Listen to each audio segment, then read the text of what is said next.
Uh, mic test, mic test. Hi, hello, it's me, the local virtual baker, Saltea Kichee. Hello, hello. What time is it? It's 4 o'clock. Yeah, it should be 4. Okay, hi lads. Hi. How art thou today? I hope you are all doing well. If anyone is there, if anyone is not there, whatever it may be, VOD watchers and etc. Hi. How are you all doing today? I am excited to do the stuff and things today. I got a funny little story to talk about because well, some silly shenanigans have uprose into my current well-being, and well, I'm quite complex. I wish I was complex. I'm quite perplexed, but how are y'all doing today? I hope you're doing grand. I hope you're doing well. If you got here and you're watching the VOD, I hope you are in a nice cozy spot. I'm not sure how much I'm gonna scream today, but I feel very jittery in the sense of like, yay! I feel good. I feel happy. I gotta tell you, lads. Oh my god, getting medicated and getting antidepressants, best thing to ever happen to me. I gotta say, I love not being depressed. It is great. Hi, Marty. I thought that said Moldy. Hi, Marty. Hi, little lo-fi guy. Hi. I hope you're all excited for today. We are doing some stuff. We are doing some things, and I actually need to go really quickly. I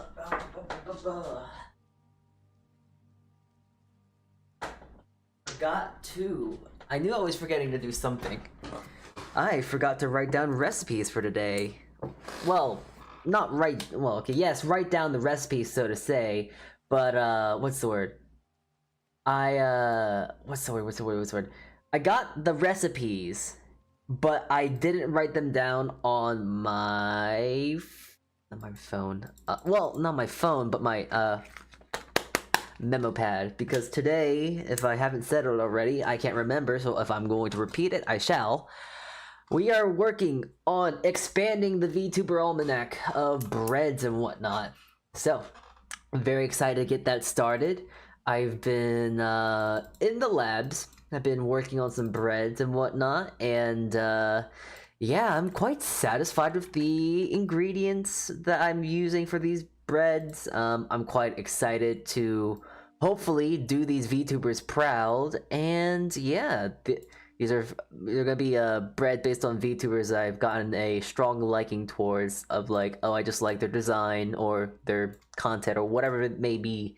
So I am going to be doing VTubers 3, actually technically 4, because I'm gonna slowly transition here and talk about, what's the word? Well, first of all, I'm gonna bring a smart board down because it's the best way I'm gonna be able to show y'all what I'm actually gonna be doing when it comes to bread. Who am I gonna be making? And I guess I'll pull up some reference images as well, just so you guys can get a good idea. But I am making 4 breads, I am making 4 prototypes today, and we're gonna see how well they go. I gotta make sure I keep in mind today, because this is something very important that I have done when it comes to bread recipes, and I suffer in the long run for this. So if anyone is watching, please remind me to not be a dumbass and to be very critical of my bread. Oh, speaking of bread, before I get into that, I wanted to show y'all, because I made some really... once more, I'm just very happy today. One, for the antidepressants. The other thing is that, holy hell, I made some damn good baguettes today. I am so proud of myself, and I actually just now realize, holy shit, these images are bad. These are bad pictures, but here I made some sesame seed baguettes. You can't see them, But I actually did take home this one because, as you can see, the six right here are beautiful. They're like really nice colored, but this one didn't cook correctly because it was slightly bigger and longer. And I'll show you that one bread, and it is beautiful. It has this great flavor, soft and fluffy on the inside, and crusty and crunchy on the outside, and it's just I made like a nice, wonderful turkey, spinach, mozzarella, caramelized onions, butter sandwich today, and that was a wonderful lunch I had today. It was so good, but like I'm unfortunately was really struggling to get this picture because I was trying to get a good top view picture of this, but I was trying to step on my little tippy toes. I'm not sure you can even tell, and also the flour mess. Ignore that. But I was trying to make some good baguettes, and I now think I have a very solid, foolproof, dumb-proof baguette recipe now, which is funny because the only thing that makes it a baguette, the only thing I did differently with this versus any other recipe I have is that it has less water, and it is the best baguette I've made, the most fluffy, soft, crunchy, crusty, and it actually rose very nicely too. So it is an extremely, very well done baguette, and I am proud of it because usually I am so ass at making baguettes, which is funny because like when you think of bread, there are like a few things of bread that comes to mind. Like you got your sandwich breads, and then you got baguettes. Like if we want to talk about basic breads and know what, baguettes are kind of the thing of like you should know how to make. But for the longest time, I had no idea how to make baguettes well. And I think it's just mostly because I shape really badly and poorly. I did some good shaping, I did some research and this and that, and I also took inspiration from my pastry chef and I actually decided to cut them as if they were my ex. Once more, I've never had an ex, but I decided to actually do a deep cut with these things, and they turned out beautifully. So, yeah, made some lovely, lovely baguettes today. So I'm already in a bready mood. I'm ready to make some bread. I'm ready to make some bread into VTubers. No, VTubers into bread, not the other way around. That would be a funny, like, a funny, like, group to make. Just, like, VTubers that are just 100% based on bread. Interesting. But, bro, I mean, not bro, but, well, yeah, I guess I can say, bro, I'm just poor and broke. But I'm not as poor and broke as I used to be because I was very kindly, what is it? So, okay, wait, my stupid brain wants to go in order of operations now. The goddamn PEMDAS brain. But, okay, I'll get to that in a moment, but let's first talk about the main breads we're making today. So, I am making breads based on Cherubi, a really cool shark girl that has a lot of floaties. I drew her before. She's cool. I never interacted with them, but I love their design. Their design, phenomenal. Their rig work, absolutely riveting. It is great. It's amazing. They do great stuff. I think they rigged and drew their own model, which is just, I don't know. When VTubers do that, it's just like mad respects, and it just makes me want to like delve into their like streams and stuff a little bit more often. I love their design. It's great. And also, I just love fish.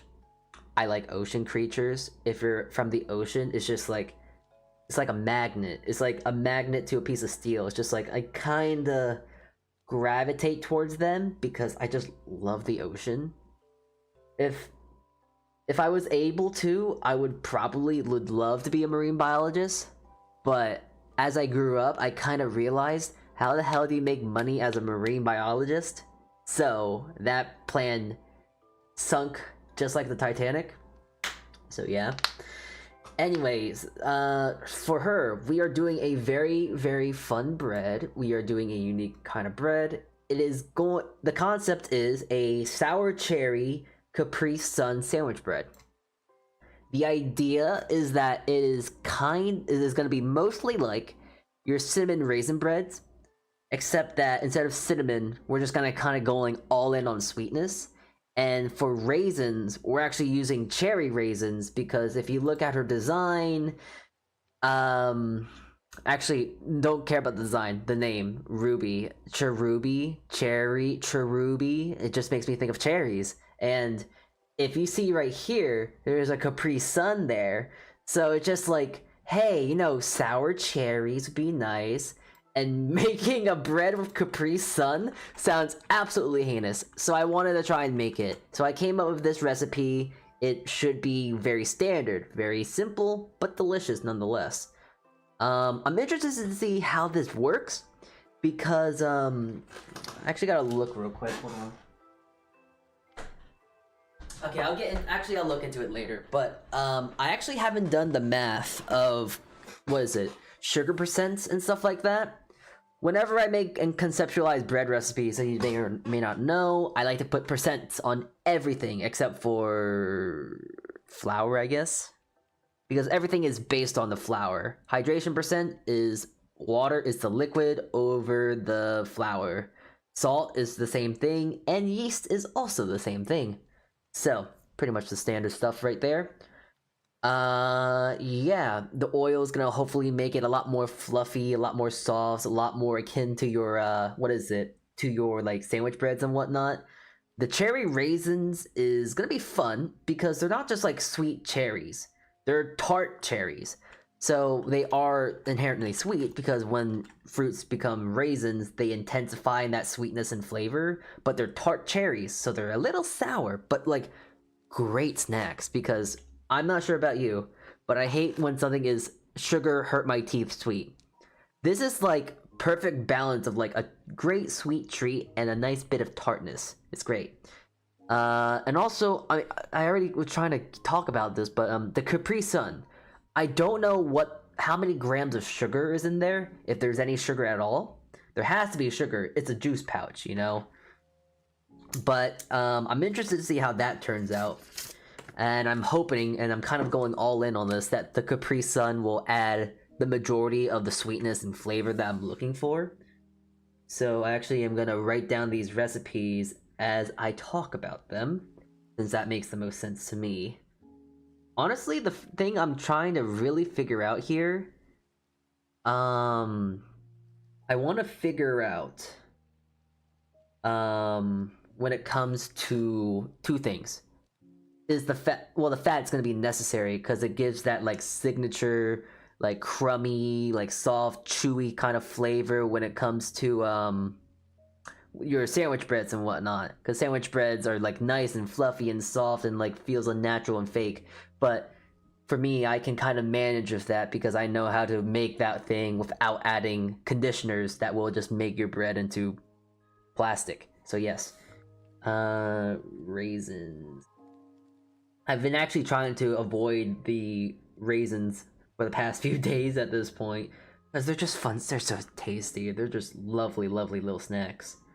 And they're kind of healthy if you really want to stretch your head around it. Not extremely healthy because there's lots of sweetness, but it's not as bad as it could be. But I'm excited to see how this turns out. I hope it turns out very nicely. It is... I think it pays enough respect and homage to who they are. The Capri Sun's right there. I think I got the fruit punch one, so that is really nice. Cherubi, cherries in her name, so the sweet tart cherries. And also just trying to make it almost like a balanced sweet and like savory kind of bread, like cinnamon raisin bread. So that is that bread, and I think it is going to be good. Now the thing, okay, so this is the thing I need you guys to really like hammer in my head here because I'm stupid as hell and I'm very much a good enough person. Although I like being good enough. When it's bread, I sometimes forget this, but I love perfecting bread. And something I have to go back on is that bao bread, that sourdough, that spelt sourdough bread I made. It was good. But honestly, I think I disrespected it way too much because yes, I just added the bao berry flavor of Gamer Subs, but there's honestly a lot more I can do to pay a bit more homage and respect to that bread to make it actually more palatable than just charcuterie, because that bread is okay, but it can be better. I thought it as good enough, but we'll work on it a bit more. I definitely got to work on the concept a bit more. Because it is just kind of, if you think about it, a whole wheat bread with energy drinks, and it just kind of feels a little uninspired for me. And especially for Bao, it feels very uninspired. So, no. I'll figure out a way to make that nicer. My mom used to shove a kilo of raisins onto my mouth during tests because it apparently enhances memory. I guess I gotta eat more raisins then, because my memory is garbage. The RAM in my head when it comes to memory is full of nothing. It's full of air. Maybe. It's full of nothing. I don't know. There's no memory. I got no memory. I've yet to use spelt in my sourdough. I didn't know you even made sourdough, so that's really neat. But spelt flowers... Essentially, if I recall correctly, I'm gonna look this up real quick. I believe spelt flowers are just essentially flowers that are ground in like... Okay, so essentially you make your own flour, essentially. Like, it's a flour that's made simply. It's very close to whole wheat flours, to where you just kind of grind the wheat berries, and then you sift the, not the curdlings. Not the curds. What is it called? Hold on, I gotta go to my recipe book real quick, because I do not remember. I have it written down in my recipe book, so I gotta check that.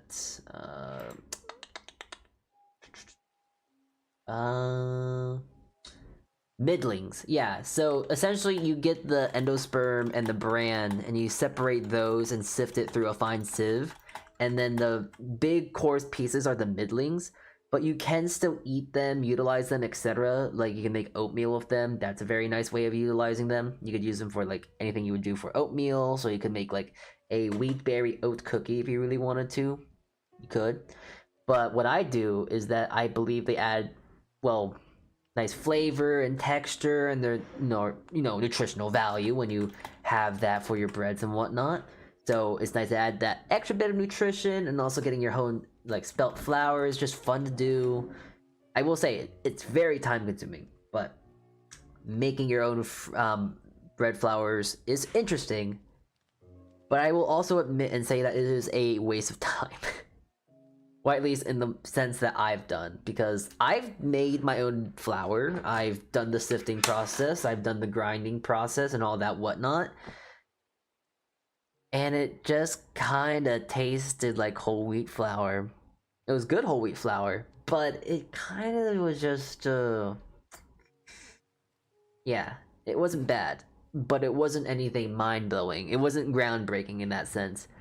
But also, for me, when it comes to whole wheat flours, I just don't like whole wheat flour because it's too brandy. I don't like that bran flavor. It makes me feel like a grandma. Sorry, a grandpa. So, not my kind of thing. But if you're into that sort of stuff, that is a thing that that's something that you would probably want to delve into. And especially if you have a home mixer. Like, I have a home mixer at home here, and it has an attachment to where you can just put another attachment to grind flour, wheat berries, and I can make my own flour like that, and it's good, but it's not like, once more, mind-blowing. It's not really worth it for me, but also at the same time it is kind of fun to do. So I digress. Sorry, I'm just got a little sidetracked there. But yeah, so anyways, I need to, on this stupid thing of like things I need to do, need to work on that bao bread again, because it was good, it works, and also I need to make that sourdough again because I can make better sourdough because it's colder out now. Anyways, next bread we are going to work on, it is going to be of a good pal. His name is, I gotta talk to him more, honestly, for one thing. First and foremost, I feel bad I don't talk to him enough. But it is this lad right here. He is Daishima. He is a magical boy? Magical guy. Magical in some variety. And he is a magical tea guy. Magical tea boy. I don't know. He's a cool guy. Does a lot of cooking, does a lot of baking. I really respect what he does because, boy howdy, I need to start doing more cooking streams. So, hey, at least I'm doing streams like this because we're actually gonna get into the whole deal of doing more of those. But yeah. And for his bread, I thought it just it would make sense to try and look up some sort of bread that you would accompany with tea, and also make it green. So I looked up all over online, and apparently there are some breads that you can make for tea, but it's quite interesting because the breads are like torpedo rolls or hoagie rolls or sub rolls, whatever you want to call them, whatever part of America you're from, I guess. But it is called Gahan tea bread, Gahenian tea bread. I'm not sure what the hell I don't know how to pronounce it. I'm too stupid. But when I say they're just torpedo rolls, they kind of just look like these, you know, like sandwich rolls and whatnot, which is kind of funny because they're really big. I wouldn't think you would just eat just a whole loaf of bread just like that with tea, but I guess I haven't tried it. So I'm gonna make that, but I'm putting it a little bit of a unique twist on it to make it a little bit more respectable to who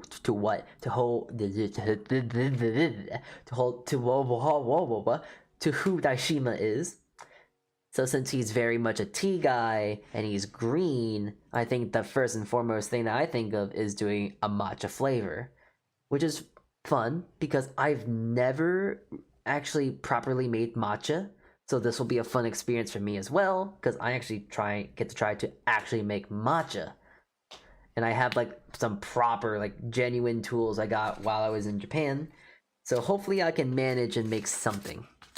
So if you notice though, this recipe is a little bit more dry. The hydration percentage is a little lower, so it's a lot more easier to make.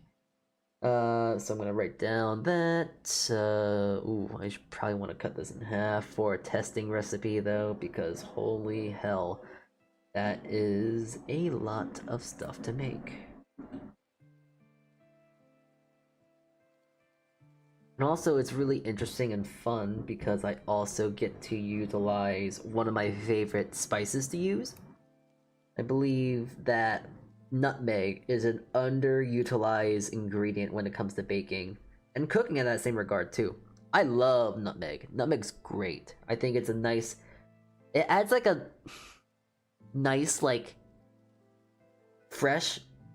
This is a weird way of explaining it, but a fresh chalkiness to food. I don't know how to really explain it, but it's lovely. It's quite nice. I think it adds like a nice, refreshing sort of feel to it. So there's that. But I am quite interested to see how this is supposed to taste. Just because... What is it? Just because... I can't really tell if this is supposed to be a sweet bread or a like... What is it? Or like a savory bread. I would think it's gonna be kind of in the between because it's for tea. But like tea in that same regard is kind of like mixed and fixated in a way, so that's gonna be fun to talk about and do. But it's gonna be green, gonna have a bit of nuttiness, a little bit more flavor and whatnot, and I'm also just the nutmeg is included into that just because of what is it? It is just kind of in a standard recipe when it comes to Gahana bread. The tea bread. The tea bread. Most of the recipes had an inclusion of nutmeg. But I want mine to be a little stronger, so instead of adding like a little bit, I'm putting a whole teaspoon in it. And if it's too much, then I can adjust it otherwise. That is why I like doing these sort of things when it comes to bread and whatnot, because I get to test it and then I get to eat it afterwards, which is even better. So, yeah, that is Daishima's bread. A Gahanian matcha tea bread. Alright. Second to last, there is another lad we are doing. I would hope to think that you're all familiar with her. She is quite a funny little girl failure. We love her to death. But I'm making Mipyeon. I'm finally deciding to go and try and do something a little fun here because I really enjoy, her design. I enjoy who she is. She is a lovely, funny gal. There's not much to say about her. She's my favorite, like, girl, snail failure. Love her so much. She's great. and I have done actually. I feel like I've done the most research for Mipyeon because it's gonna sound really stupid, but like what?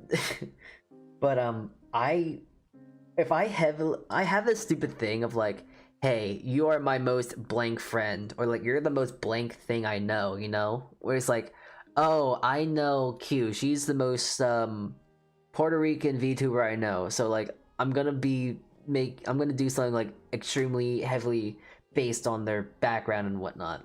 And Mip is the most German I know. So I decided to go really all in on it and try and look up a unique kind of what is it? A unique bread that is based in or favored by a lot of Germans. I say favored because like it's weird, but fun fact, apparently one of the top the what is it? The national food of like let's say I think it's England is like buttered chicken or something, which is kind of funny because that's not even a food that's from England. It is Indian, but they love their Indian food. So there's that. That aside, that's why I have an inclusion in the ideas of like, oh, does this country really love this food and this and that. Mipyeon. So this recipe, unlike the last two recipes are based on my basic white bread with a little bit of fat, with the inclusion of a little bit of fat. But the thing about Mipyeon's is that it takes heavy inspiration from my challah bread recipe that I have stolen. So, it's gonna be really interesting to do this because not only does it have a little twist on its flavor, because for what is it? For um for this bread, there usually is an addition of some sort of citrus, mostly lemon zest, and etc. But since she's a VTuber, which is what she is, and also I've also asked around in her Discord because I unfortunately don't watch her enough to know this, but this just makes sense in my head for some reason. And I asked, "Hey, what's a flavor association that is with MIP?" And unanimously by two people, I think, said that it is yuzu and snail. But I don't feel like getting escargot right now. Oh wait, I'm stupid. You know what would have been amazing with this bread, because this would also add a bit of herbaceous flavor, maybe a bit of color. Oh wait, and also it would work very nicely because this flavor profile works very nicely with citrons and some sort of citrus flavors. But yuzu and tarragon would have been nice. It would have been lovely to use. That is for next time. I'll keep that in mind in the back pocket of my head. But just like the tea bread, it is lower hydration, so it'll be easier to work with. Instead of sugar, is using a brown sugar to have that nice like molassesy kind of flavoring. Butter, because butter is better than oil. America, I guess. And I made a mistake, but I'm going to substitute it anyways. I originally wanted to use yuzu because I thought I had a yuzu juice. When I went to Korea, I was gifted a 2 packs of this really, really lovely, lovely, flavorful citrus flavor. I thought it was yuzu, but it is actually citron. So, we're gonna base this off a citron flavor. I don't know where the hell to buy the yuzu, but I'm pretty sure it's not that hard to find, especially if I go to Amazon. So, I'm just gonna write this down real quick. Bread flour, water. Oh, hey, what's that for? Hi, Sue. Hi. How are you? I just finished all my yapping, so you're gonna get into the good bits here. We're gonna get into the fun stuff fairly soon here. God damn, do I love my stutterings. Do I want to shoot myself in the face because of that?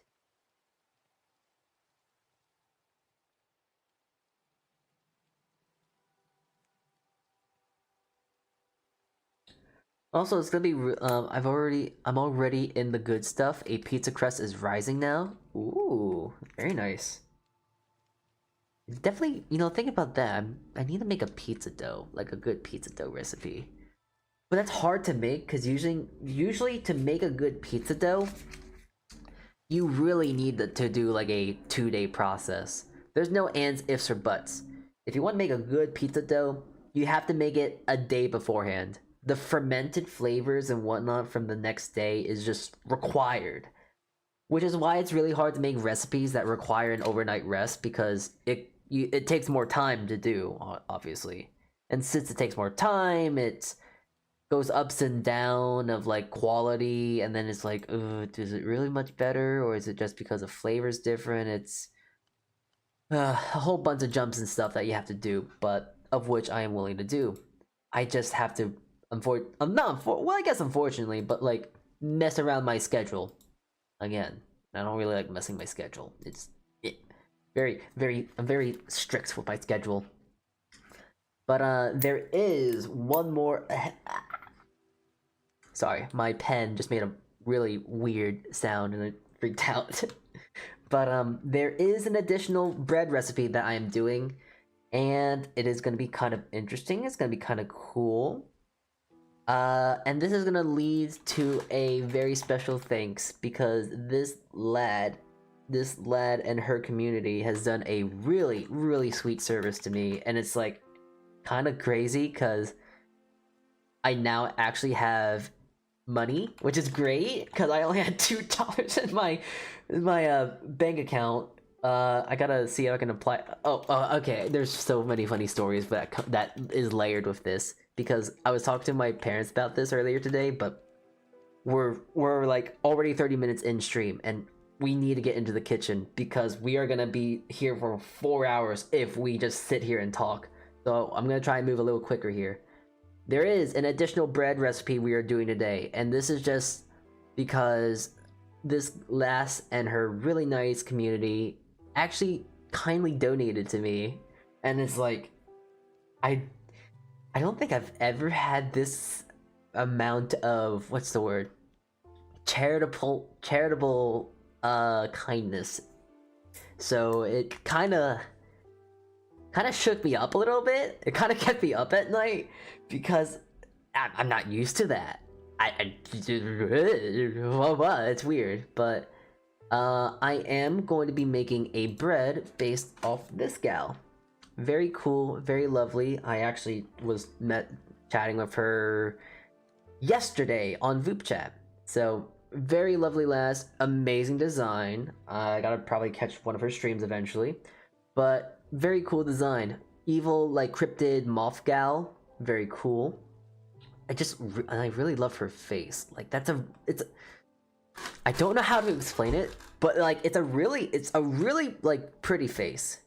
And I'm not sure if it's just because the symmetry is nice or if it's like the poofy collar, because like the collar, a little bit of fluff and a lot of stuff, but yeah, it's a very good design. And I was chatting with her, and eventually we got to a thing of talking about making a bread based on her. As I've been As I've been on Voop chat more and often, and also trying to talk to pals more, and so, or at least talk to pals who I haven't had this conversation with yet. I am trying to make more recipes based on bread. I'm trying to make more VTuber based breads because I've kind of stopped making recipes because it's like all of my base recipes are kind of, for lack of a better word, perfected. So how do you perfect perfection when you don't really have? Well, how do you perfect perfection? If you can't, in my head. Well, for me, there's not much else I can do other than like going above and beyond and getting like water from the melted glaciers of like not guanciale, that's food. The Himalayans, and like a Himalayan pink salt, because everything for the Himalayans is really great, and pink salt is definitely not overpriced dyed pink salt, kosher salt. I digress. And there's too much stuff, and it's just like, no, I want to make just good, honest, simple bread. flour that is unbromated, unbleached, and stuff like that. You know, just simple. So anyways, that leads into me talking about I've been wanting to make more bread-based VTubers because now I'm very confident with my recipes at this point. I feel very, very, what's the word? Very, what's the word? Very confident with, just feeling confident with my bread now. I feel very good about it now. So, I'm able to now manipulate the recipes now and tinker with them and test them and try and work with them. And also, this is kind of gonna be a fun bread because I get to play with something that I have not been able to play with because I never really had an opportunity to do it, I guess. But this takes influence from apparently she is a touch Korean, which is great. Woohoo! We love seeing fellow Koreans. Great, woohoo! And she also likes sourdough, and she is a moth. So I came to a general census to trying to do a unique bread of sourdough. And if you know me, I'm really good with my sourdoughs. I hate to bolster and talk this and that, but like when I make sourdough, I make it pretty good. Hi, Sybil. I'm not ignoring you. I'm just yapping. I apologize. And I saw your pizza. It looked phenomenal. Looked beautiful. Looked really good. Think it needed more cheese, honestly. But it looked absolutely fabulous. Really great bread. Really good pizza, though. I mean, it is bread, but great pizza. Turkey, pepperoni with smoked Gouda, cheddar cheese on top. Yeah, that's why I was thinking like it needs more cheese, because you didn't use mozzarella. Come on. Aside from that, excellent pizza. I had more than enough cheese. If you ever get the chance to do it, do mozzarella and brie. It is a lovely, lovely combination of cheeses. Oh, and Parmesan, mozzarella, and brie. Brie adds like a nice bit of funk, but also when it melts, it turns into this lovely ooey gooey, like lovely, like strong milk, aged milk flavor, and it's just so. It's just something you have to try. It is wonderful, and if you don't like that, like, what is it? That funkiness from like the things of cheese and whatnot of brie, just take it off. Just put the inner cheese on it. It's good. Trust me, it is really tasty. It's just that brie is expensive, so I haven't been able to do it for a while. But I digress. Sorry, I'm getting sidetracked. I have come to a consensus with her because she's also great. And if you know anything about a lot of flowers, there is a very specific flower that I know of on top of my head that has this kind of tone of being like darker, a little bit more ashy, a little grayer in color. And it is buckwheat flour. But the reason why I wanted to also use buckwheat is that buckwheat is a fairly a fairly commonly used ingredient when it comes to Korean cooking. Soba noodles. Koreans very much try to implement a lot of soba noodles into their diet and whatnot, and I believe just buckwheat is fairly common to use. So as you can see, this flour is a lot more gray, but this flour also has hold on, I'm gonna get a thing of whole wheat flour so you can get a good visual here. But as you can see here, whole wheat flour is a little bit more brown in texture and color. A little bit white, little brown, but this one's full on gray, which is kind of perfect for doing a fair finari here. So it just makes sense. It works on brand with her, trying to be ashy and also kind of paying homage to her heritage. But also, the fun thing I get to do, that I've been wanting to try and learn how to do, and also, it's red, so there's a bit of red in her design. I'm gonna add gochugaru. I was thinking about using gochujang, but I think that would make it too red and would probably take away from the gray. And also with how there's a very synonymous feeling of like eyes and like speckles of red, I think it just make a lot more sense to have like the gochugaru flakes. So it's almost like there's like little eyes, if you will, like ooh, they're little eyes in the bread just staring at you. So you're eating I just thought it'd be cute. Okay? Can't a guy have a little fun with their breads? So anyways, yeah, I'm actually just gonna really quickly, not bullshit, but like I have played around with like my sourdough recipes so many times to where I can kind of manipulate it to however I'd like. So I'm gonna use my downsized recipe just because I like using my downsized recipes a lot. My 750 gram loaf, even though that it is like 60 grams more, it's too big. So I'm gonna do a downsized version of it, which is the 350, 220, 76 grams. So let's see. I'm gonna try and go with 250 grams of bread flour, and then go for 100 for the buckwheat. Because usually I'm gonna pretty much try to use this as the basis of like when I do what is it? When I try to do whole wheat flours, that's kind of the basis of going off here. I'm actually not even sure what the flavor of buckwheat is gonna even really be, so I'm interested to see how this turns out. So I'm gonna use a little bit of buckwheat, so 100 grams of buckwheat, 50 grams of bread flour. I'm still gonna go with the base of 220. The hydration is very important to me, so I'm not gonna really mess with that too much. I think a good place to start when it comes to spice and capsaicin and just using enough gochu flakes, 25 grams should be good enough, but we will see how spicy and how flavorful it gets.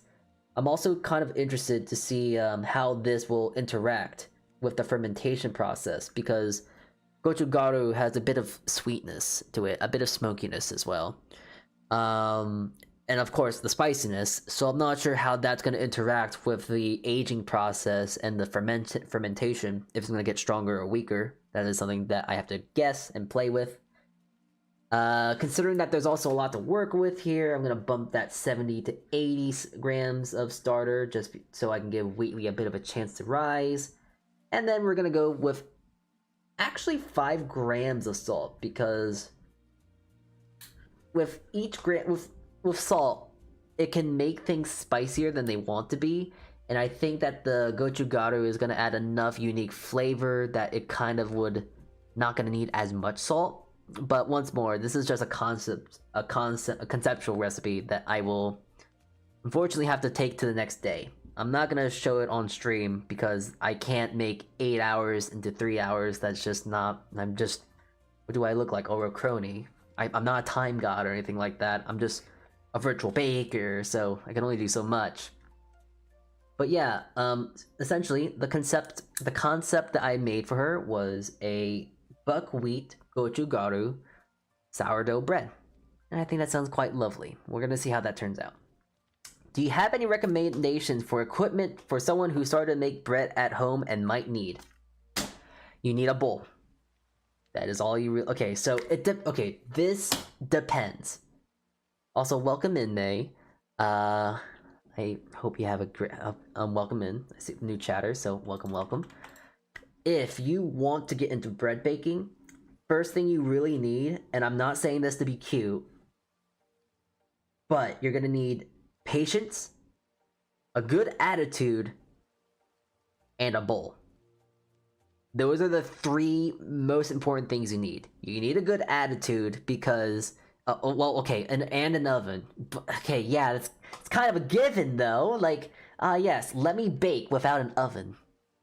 Sorry, I don't know where that sass came from, but yes, you do need an oven. But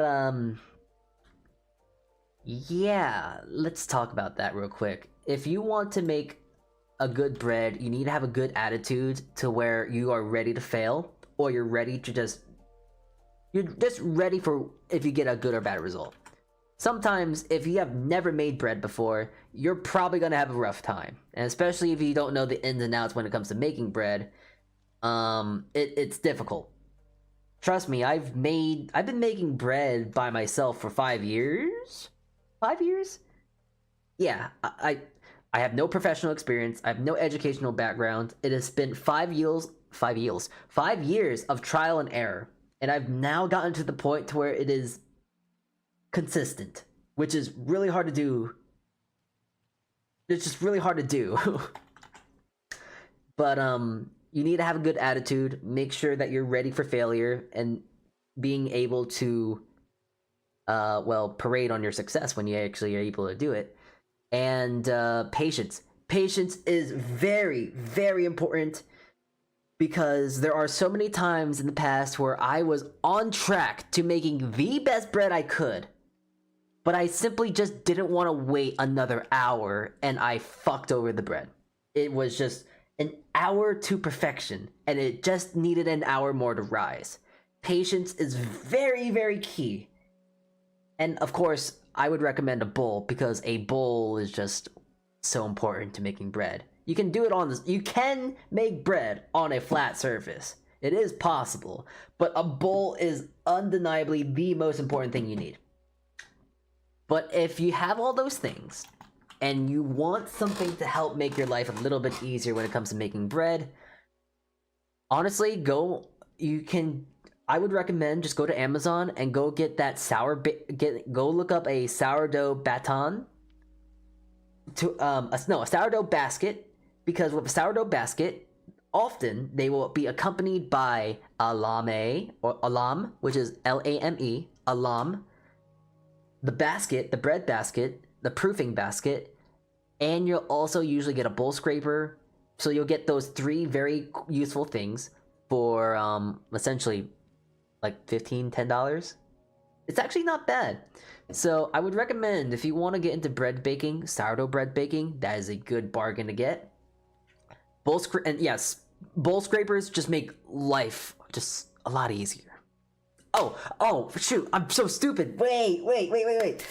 Big thing. This is actually this is more important than patience. Actually, this is so much more important than patience.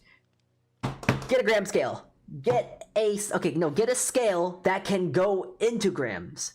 Just go to Amazon, buy the $25 scale, digital scale that can go to ounces, the grams and whatnot, because weighing your breads is so much better than using cups. A scale that can measure in grams is consistent. It is always gonna turn out the same. And if anything, the one thing you can control when it comes to baking is at least making the consistency of the same dough. I highly recommend just get a digital scale. For me, the reason, if you just go on my Twitter, all right, I hate a shill, but if you just go on my Twitter, check out my hashtag of salteats, and you check out all my sourdoughs, they all pretty much look the same. And they look the same, and that consistency is due to me just being able to measure it in the same exact grams every single time. That consistency is so crucial, and the most difficult thing when it comes to baking is consistency. Consistency is an extremely hard thing to do. So, very, very important. A digital scale that can measure in grams. Very important. Very important. A bowl scraper is a great quality of life, though not necessary. I'll show you, if you don't know what that looks like, I'll show you. I got like 5 bowl scrapers and other things. But yeah, if you want to make bread, go for it. Be ready to make some good bread. Be ready to make some failures. And just be ready. Just have a good attitude. Have fun with it more above all else. Because if you don't have fun with it, you're not going to make good bread. Short stick of it. And I will say, two things. If you want an easy bread recipe that's hard to fail, make focaccia. It's very hard to mess up focaccia, and focaccia is just a lovely bread overall. And if you make a really bad bread, do not throw it away, because there are 2 things you can do with it. You can make bread pudding, French toast, and I guess a third thing, you can also make bread pudding. Sorry, I said bread pudding. Bread pudding, French toast, and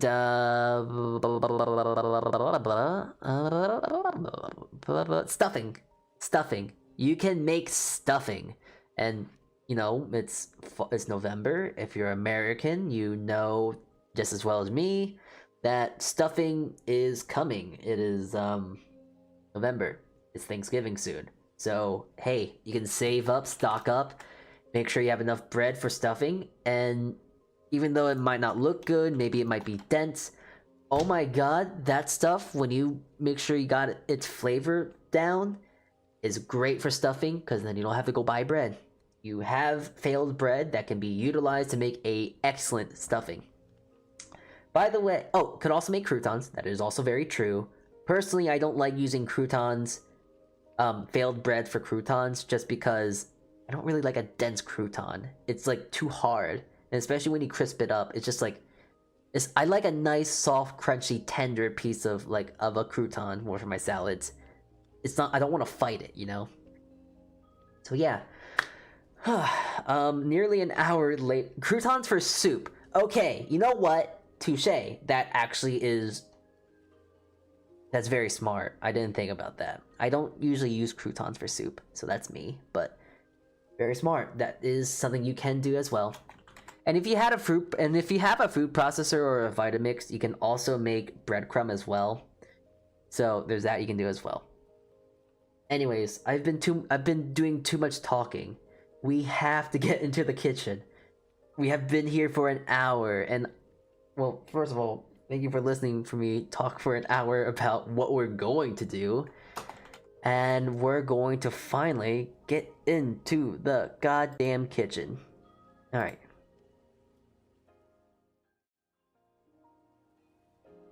Okay, here we are. Let's get to the kitchen. I just gotta now move my set here.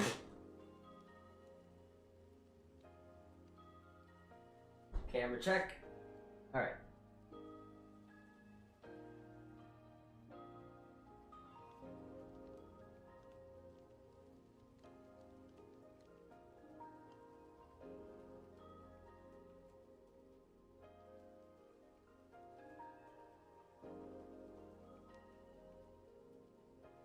Okay. Just gotta move this around. Hi, hello. How are you all doing today? You can actually hopefully see my hands. Hi. I gotta calibrate my key.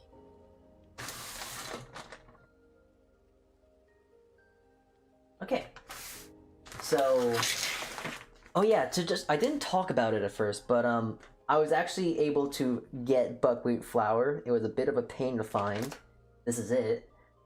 But, yeah, it's kind of nice, kind of funny, because this thing was like $5, so I wouldn't be able to afford it. But hey, thank you again to, Miss, Fenari's community. Thank you again, because I can actually... First of all, very nice. I can actually afford groceries this week. Hallelujah. Amazing. I can actually eat this week. Yay. No ice soup for me. So, well, actually I have a whole bunch of kimchi soup I made yesterday, so it's not that crucial. It wasn't that bad, but it still sucks. Oh, hey, okay, well, thank you for the follow. Thank you. Hold on, wait. I gotta turn my, Twitch chat on my tablet.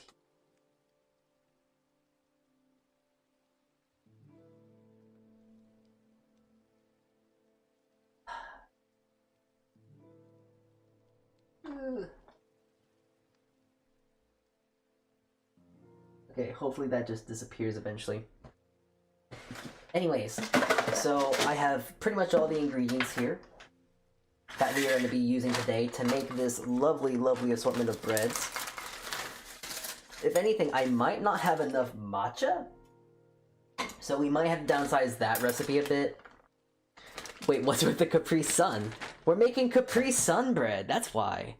Cherubi, you're on YouTube, just go back on the VOD until I was talking about Cherubi, and it'll make a lot more sense. I don't feel like explaining it again, yet. But the Capri Sun is for a bread for Cherubi.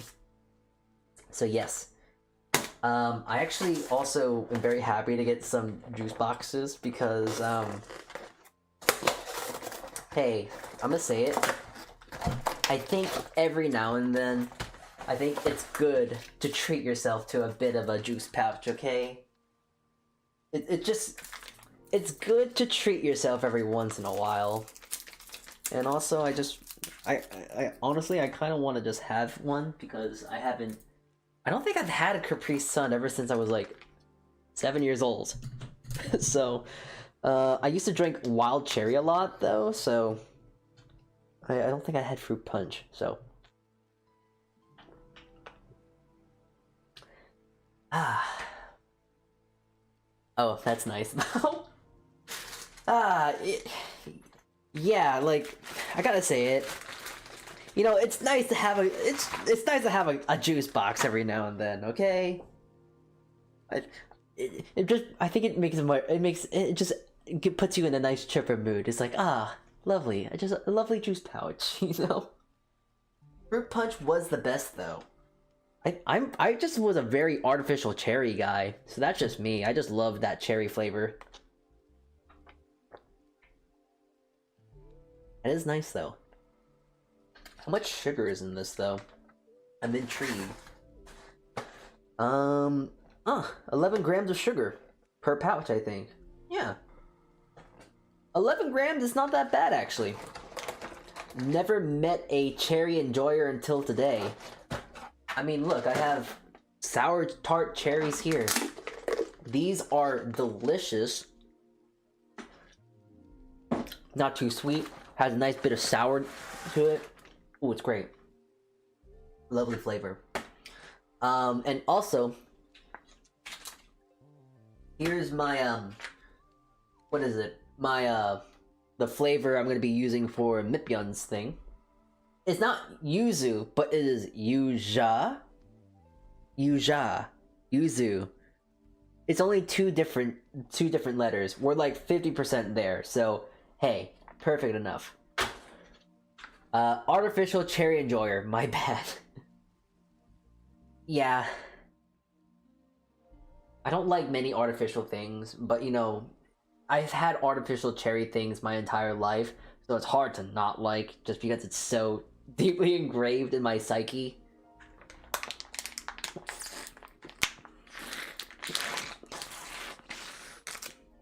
Anyways, I'm gonna be here talking all day about stuff and not actually do anything, so let's start with the cherubi. Let's start with making her bread.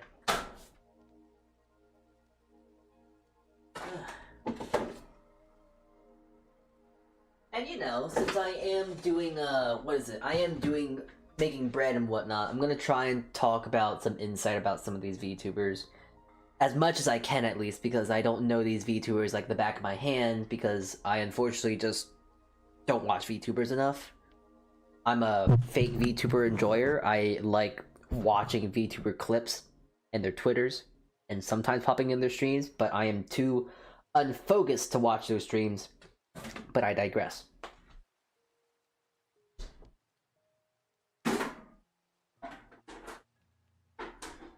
Anyways, let's start off here, and with the simpler of the four breads.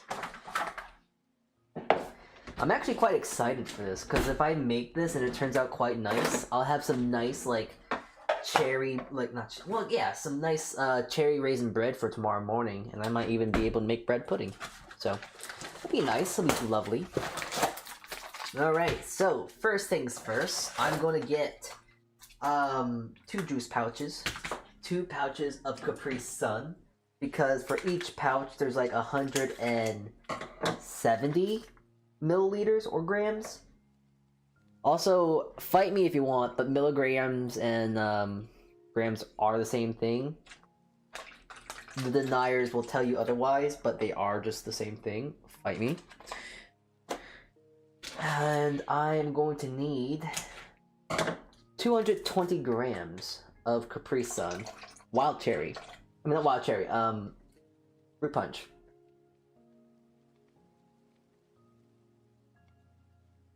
Alright, nice. Wait, I gotta shotgun this now.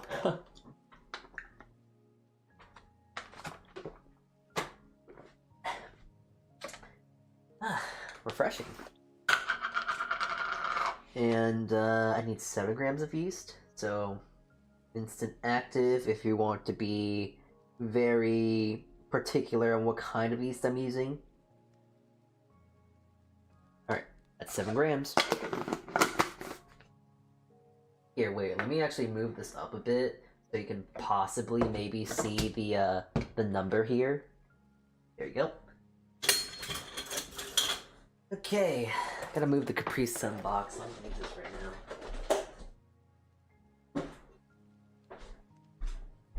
now. Alright. I'm wondering how this is also gonna affect the yeast, since usually a thing about a hoax when it comes to baking bread and whatnot and adding sugar to your bread, well, your yeast mix, is that it helps excite the yeast and gives it food and whatnot.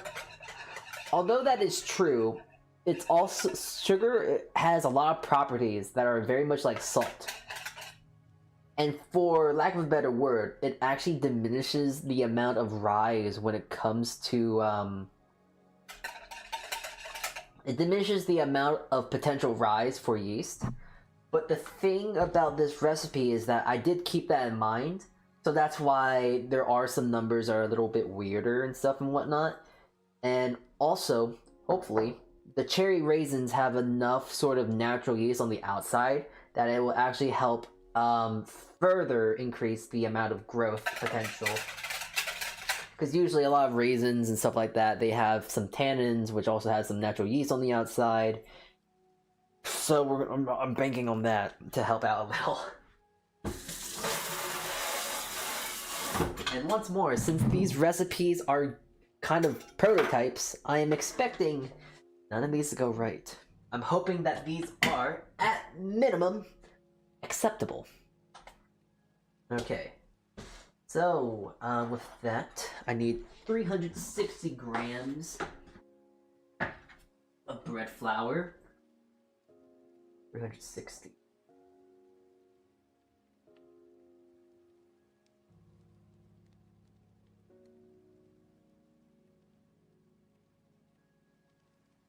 I'm off by 2 grams. Low by 3. Perfect. Okay, 7 grams of salt.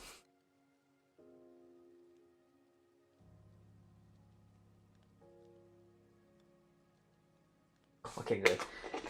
7 grams of salt. 23 grams of oil. I'm using a rice oil. I like rice oil because it's not healthy, but it's better than like your canola oils and stuff like that, so it's just best to use something like this. I know I'm off by 3 grams. Do not kill me, please. I am sorry. Do not cancel me and all that, I guess. I don't know why you would cancel me for bread, but sure. Okay, flour, Capri Sun, yeast, salt, oil, but the raisins are not done yet. But what I want to do, since they're raisins, I want to make sure I can add them a little later, just so they mix and incorporate a little bit better. And also, just because I want to, I don't know, do a little bit more, make it a little bit more user-friendly for people that aren't familiar with, like, baking. And also, what is it? Just to show that it can be done. I want to try and start doing stuff more by hand and all that whatnot, so. Unfortunately, my mixer is going a little bit on hiatus. Hiatus just because I want to show that making bread is not that hard. Now granted, I will admit it's a great quality of life, but it's not that necessary in the grand scheme of it all. And also, realizing how... Okay, do I want to go for 50? Alright. I'm backpedaling on my words here, just because I don't have enough confidence to say that that would be enough, 50 grams. This is the nice thing about workshopping recipes like this. Because being able to actually see and look at this, I can actually make these adjustments right now and go like, okay, let's see how this works. So that being said, instead of 50, we're going for 72 to 70 grams because you can't really accurately measure raisins. Like, watch. One raisin's not going to be, well, consistent. Some might be heavier and all that whatnot, so it's hard to be consistent with all that stuff. But, yeah, here it is. I like the control of the texture you get when you make bread by hand. That is also kind of a really nice thing, no? You get to kind of make it so like, oh, do you want a really crusty, chewy bread? Do you want it nice and soft and tender and stuff like that? There's a lot of control when you actually get to make bread by hand. Oh, and by the way, for that one person, sorry, I forgot your name. For that one lad who is really interested in bread baking, this is a bowl scraper. This is a not specialized, but this is a unique bowl scraper I got. But usually, bowl scrapers, more often than not, just look like this. All you need to know is it's a malleable piece of plastic that you can use to kind of mix and like chop stuff together. So, because usually when you make bread, the dough is going to stick to the side of the bowl. So, I hope you can take one and one and put it together and realize what maybe a bowl scraper can do. Right?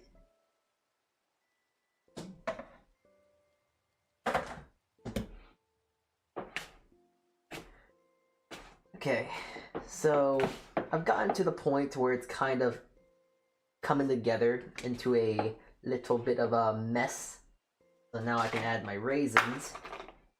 Cherry raisins, at least. And, yeah, I'm gonna try and, like, knead this by hand. There's too much chemistry in baking. It's kind of crazy. Okay, so about that. I gotta talk about that because it's kind of silly. Okay, so baking is just math. It's just math. There's, yes, in concept, on paper, there is a lot of chemistry. There is a lot of background noise when it comes to baking and whatnot. But all of that really only applies if you are, like, making recipes and whatnot. If you are making bread and following a recipe, you have it so nice. You have it so easy. Because all you have to do is just follow the recipe. Usually, recipes are tested. Usually, recipes have an idea and all that whatnot. They just have a good sense of structure to where you don't really have to worry about the nonsense. But if there's like if you don't follow a recipe the way they're supposed to, then yeah, it's gonna go wrong. There are some recipes to where like, oh, you want to add sugar to the yeast because it helps kind of diminish the yeast because maybe there's too much yeast. And you might need to try and kill some of it off while keeping some of it very active. That's the chemistry and stuff like that in like baking that does make things look unapproachable and difficult. But if you are not as much as like a baking dork as me, I guess, you don't need to worry about the deep chemistry. All you need to know is how it works and if it works. So yeah. Okay. So far, our little thing here is a bit of a hodgepodge of dough, so we're getting there. Now, I also will mention, this is a very big thing when it comes to baking breads with, like, huge debris, like raisins, or maybe, like, middlings, or nuts and stuff like that. This actually will make kneading a lot more difficult. But the best you can really do is just kind of go with it. There's not much you can do. Don't worry about it. Just knead it. And like if, oh no, my one raisin fell out, just put it back in. It's not that deep.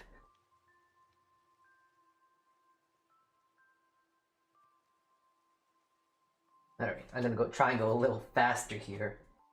Because I got 3 other breads I gotta make. And I actually do plan on at least baking off, I hope, the 3 of them. The sourdough I'm obviously not going to be able to bake in time, because it's, Well, it's sourdough. I don't think there's much explanation to it. But I am also hoping that by time I'm done with this first bread, when I get to the second bread, the first one's gonna be fermenting. Then when I get to the third bread and finish that, I'll be able to bake this off, and etc. and hopefully everything times out correctly. Hopefully I have pretty okay time management skills, so we'll see how that works. Boop, boop, and done. Alright, Cherubi. The Cherubi bread is on its way. We'll make that in due time. Gotta wash my hands now.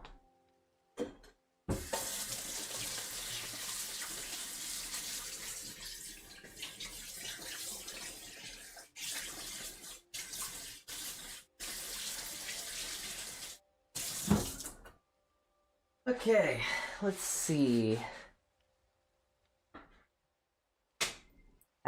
Let me see who we should do next. I don't know who would be next. What was Mip's bread? I think that might be easier to do. Oh, yeah, the Mip's bread was just kind of a challah bread in a way. This should be fairly easy, actually, so not gonna be too terrible.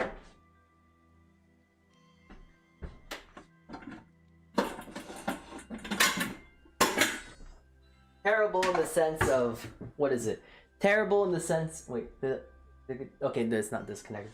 Terrible in the sense of, like, it's not going to be mind-numbingly hard with all these intricate steps.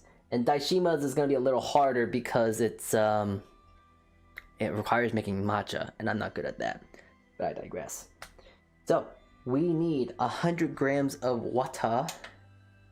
Let me get a container.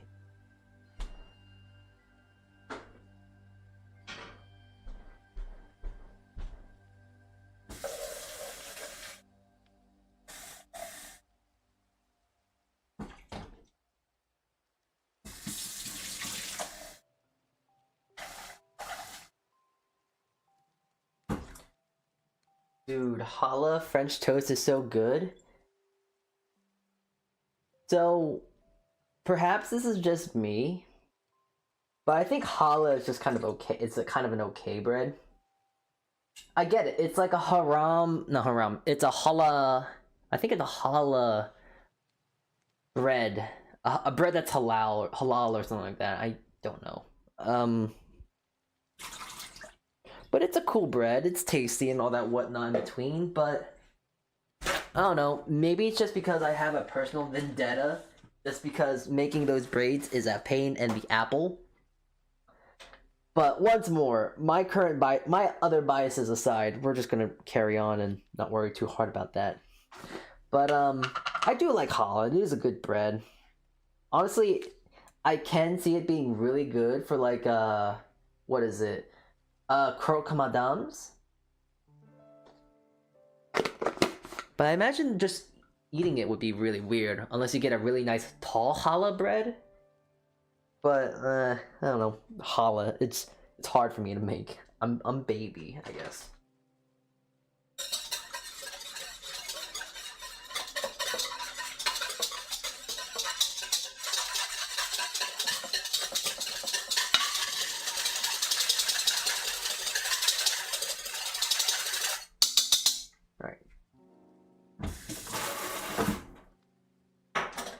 Okay, oh yeah, the yuzu, right? Let's see. I'll add a little bit of the yuzu right now. I need like 50 grams I want to start with.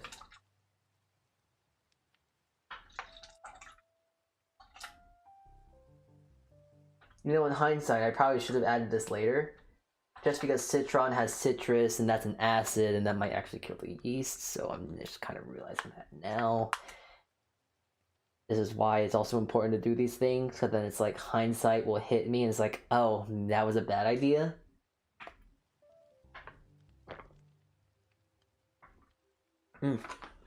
Tasty. Okay. Flour. 270 grams of bread flour. Wait, did I tear this? Did I tear it? Can't remember. The unfortunate thing of having the worst memory in the world and also trying to be as precise as possible. Did I just tear it or did I not? We're gonna have to go with it. Okay, a tablespoon of brown sugar. I just put in a tablespoon just because when it comes to stuff like this, I just never remember the volume measures and whatnot. So that is 20 grams on the dime. All right, good to know. Thank you. Thank you, brown sugar. Fun fact, I'm not sure if y'all know, but brown sugar is actually lighter than white sugar, which is quite funny because I always thought brown sugar to be heavier just because it packs down really easily and you can shove a lot more brown sugar into an equal space. But no, it's lighter than white sugar. I don't know, I just thought that was I thought when I found that out, I thought I was like, what the hell? That makes no sense. It's kind of interesting. But it makes sense because I imagine the molasses and the brown sugar makes it a lot more airy and all that stuff, so it makes it lighter because it's not really actually containing that much sugar granules, which makes it lighter because it's more molasses. Sorry, I'm ranting. I just realized I think I added too much salt, but we're gonna have to deal with that now. I made my bed and now I have to like sleep in it. Is that because it's sticky, so it doesn't get packed down by gravity? I don't know if that's exactly the reason.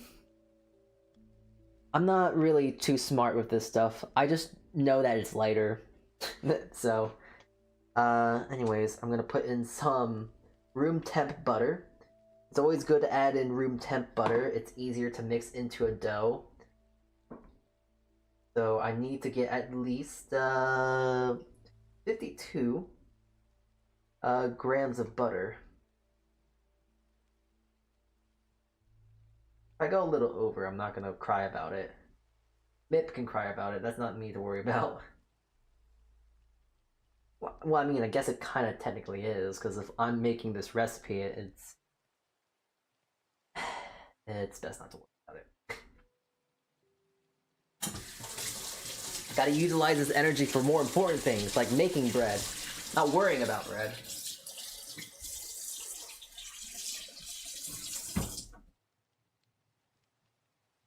Okay, I don't think I'm missing anything else.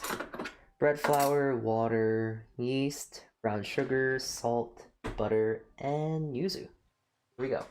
Not gonna lie, I don't really care about the difference between like butter sticks and those tubs at the supermarket. The tubs are actually not butter, it is margarine. Margarine is not butter. It might be cheaper, but just to let you know about that, use sticks of butter. Sticks of butter is usually real butter. If you get the tubs of butter that say like butter substitute, butter flavored or whatnot, and it says like vegetable based, margarine based, etc., it's margarine. And margarine just tastes like bad. It just doesn't taste good. It might be more spreadable, but you're essentially using shortening as your butter that is flavored as butter. And it's not healthy for you, it's not good for you, it burns quicker in a pan, it doesn't taste good like butter. It's not worth your time.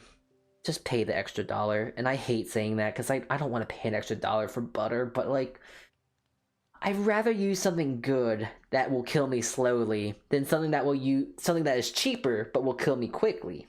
Alright? That's my philosophy. I'd rather die slowly than quickly.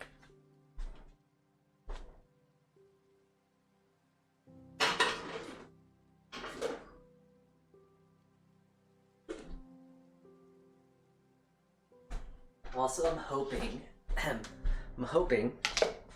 Hold on, I want to give myself a little treat here. I want some of these raisins again.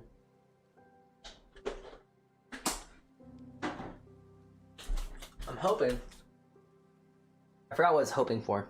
Oh, I just want to start listening to music because I like music. I like listening to music as I bake. But jingle jingle. Hey, are you guys focusing right now? There's stuff happening on stream right now. Jingle jingle.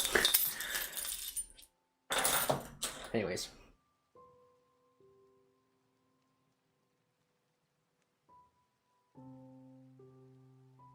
But yeah, general rule of thumb if you're butter versus tubs of butter. Unless it's real butter,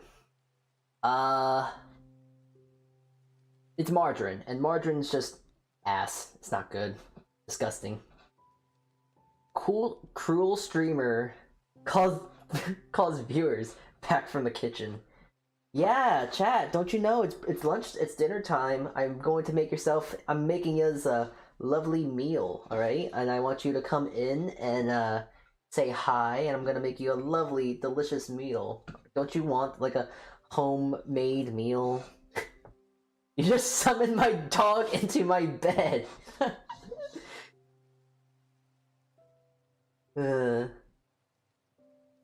Whoopsie.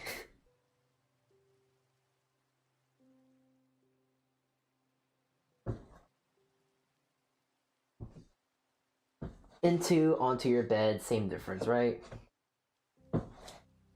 I like... Man, adding butter to like doughs and whatnot is always kind of funny because it makes it easier and harder to knead. It makes it easier because it just mixes nicely, but it's harder because it's a lot more sticky. So even though it was like at a low hydration percent, it's actually really wet.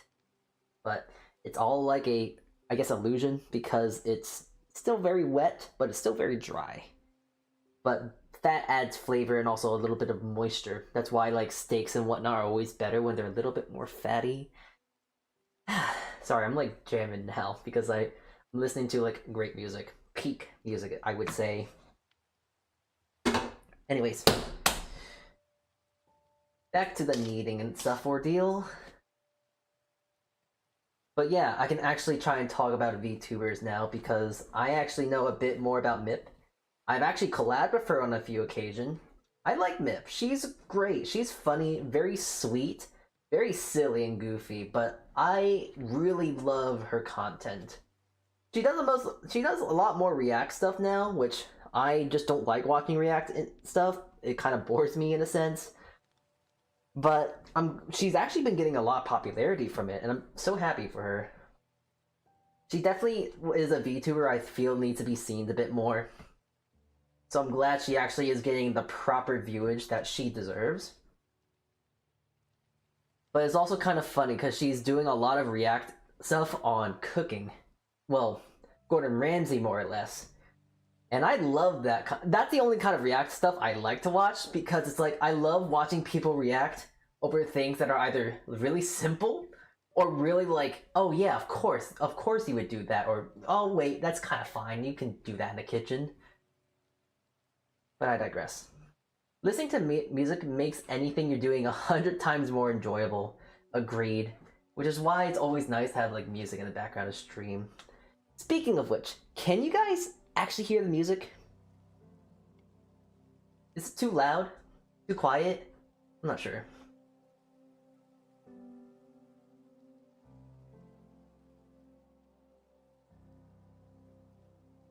But yeah, currently right now, I'm gonna move this a little bit. Currently right now I'm listening to You Can't Hear It, Faintly. Okay, thank you for telling me that.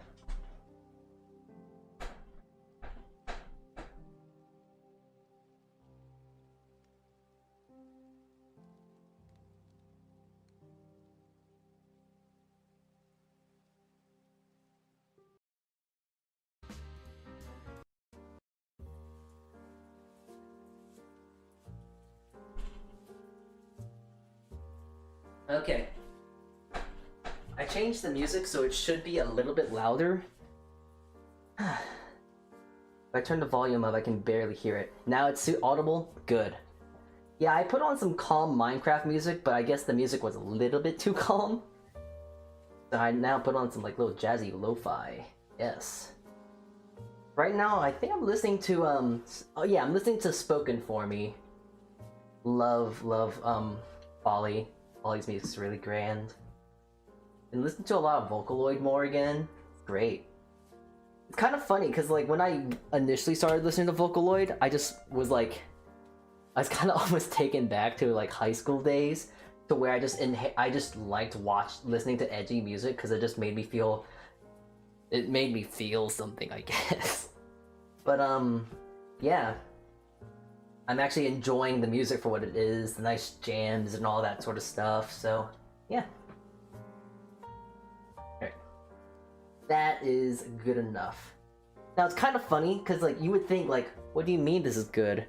This is not needed. It should be nice and smooth and blah, blah, blah, blah, blah. Because when it comes to bread, they always say, make your bread into a smooth dough to make it nice and kneaded and stuff like, don't listen to them. I mean, listen to them. But at the same time, if you're a lazy baker like me, and you are making a lot of bread by hand, I'll tell you a secret and say you don't need to do that. And I'll show you within due time. But unfortunately, that is later. Salty needs 20 times faster than me. Listen, I've been making bread for a while. And for the longest time, I never even had a mixer. Nor do I know what a mixer was. But yeah, I got my mixer for Christmas. Thanks, Mom. Thanks, Dad. Whitewashed me, but hey, I love you guys still. Alright, so, next thing. I'm interested about this a lot. Alright, let's see. Daishima's bread, which is something I am quite concerned about. Just because I just don't know if I have enough of this. Some real matcha that I had gotten when I was in Japan. Now, I don't know how much matcha powder is in here, if any at all. So, let's see how many grams this is.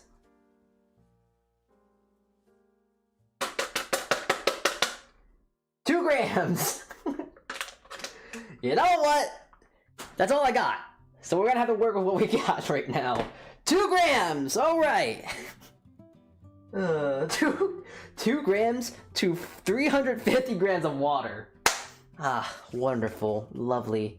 Okay, but as I did mention, this is a lot of bread for a test. So I'm actually be cutting this recipe in half, just because I don't want to make too much bread now. 175, 7, 3, 25, half a teaspoon, and right now I'm using 2 grams of water. I mean, matcha. Oh, lactose the intolerant. Oh, oh wait, you subbed. Oh, thank you. Thank you for subbing. Thank you for the subby. Thank you. I hope you enjoy the emotes. Thank you. Thank you for the sub. Didn't need to do that now. I appreciate you. Thank you. Alright. Okay, so 175 grams of water.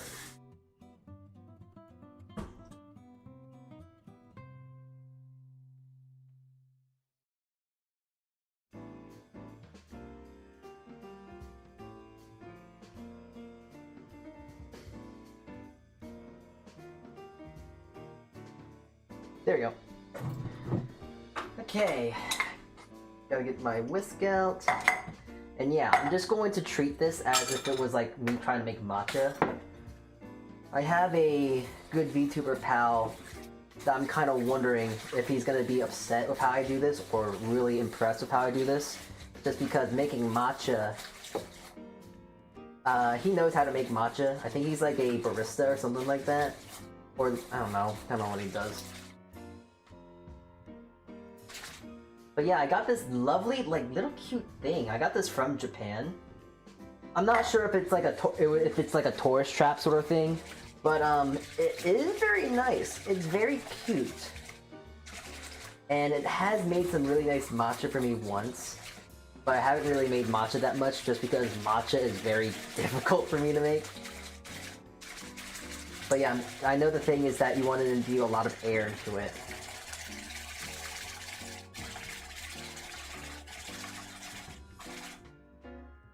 So the more bubbles, the better it is. But also I kind of realized that it doesn't really matter because I'm going to be baking it. So I'm actually going to, while I'm doing this actually might be a terrible idea for this, so I'm going to take this out.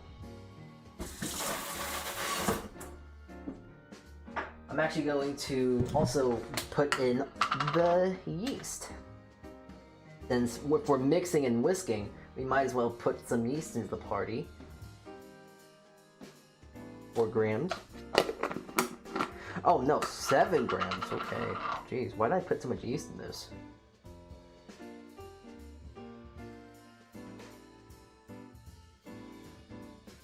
There you go.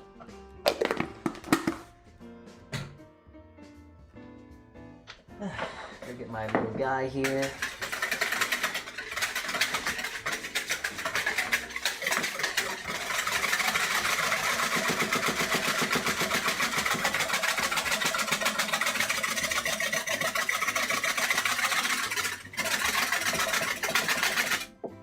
I was actually initially thinking about making Daishima's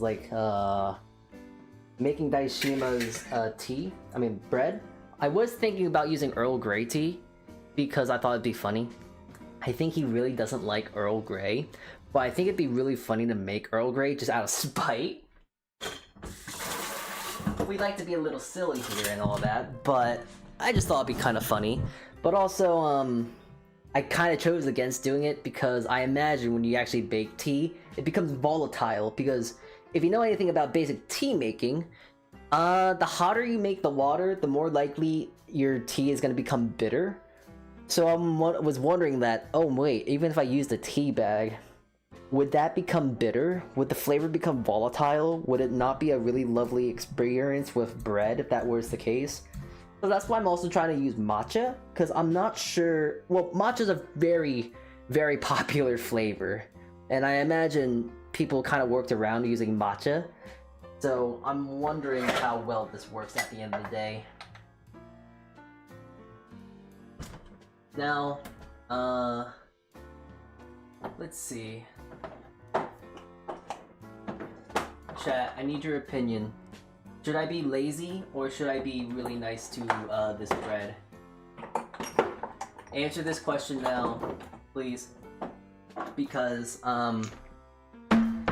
nutmeg, I have both of them. I have the fresh stuff and I have the ground stuff. The ground stuff isn't bad, but whole nutmeg, freshly minced and grounded nutmeg, is a completely different experience and is quite lovely. But what do you want? What would you think I should do? Fresh or ground? Pre-ground. Use up the ground stuff first. I like how you think. Lazy? Okay. Thank you guys. I appreciate it. So let me just also take this time to actually see how much half a teaspoon even is in grams, because I love grams and grams are always consistent. Convenience truly is the greatest thing of American innovation. 1 gram. Okay, so half a teaspoon is 1 gram of nutmeg.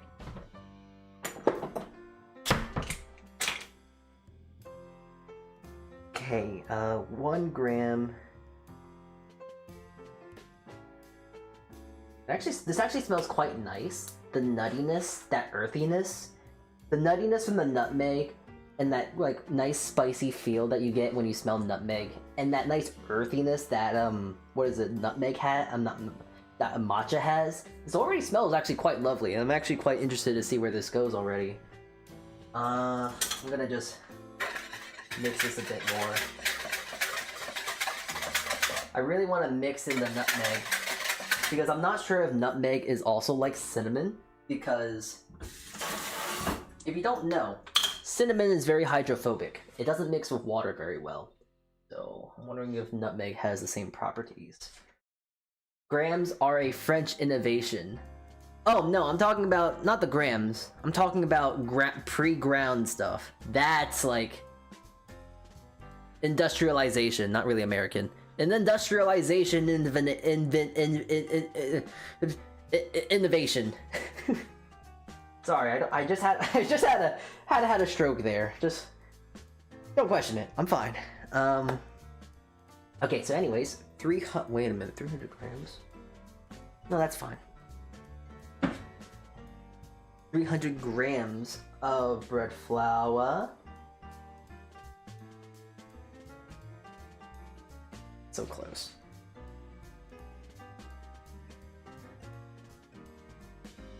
Okay, that's 8 grams over. There we go, it's a gram over. I can...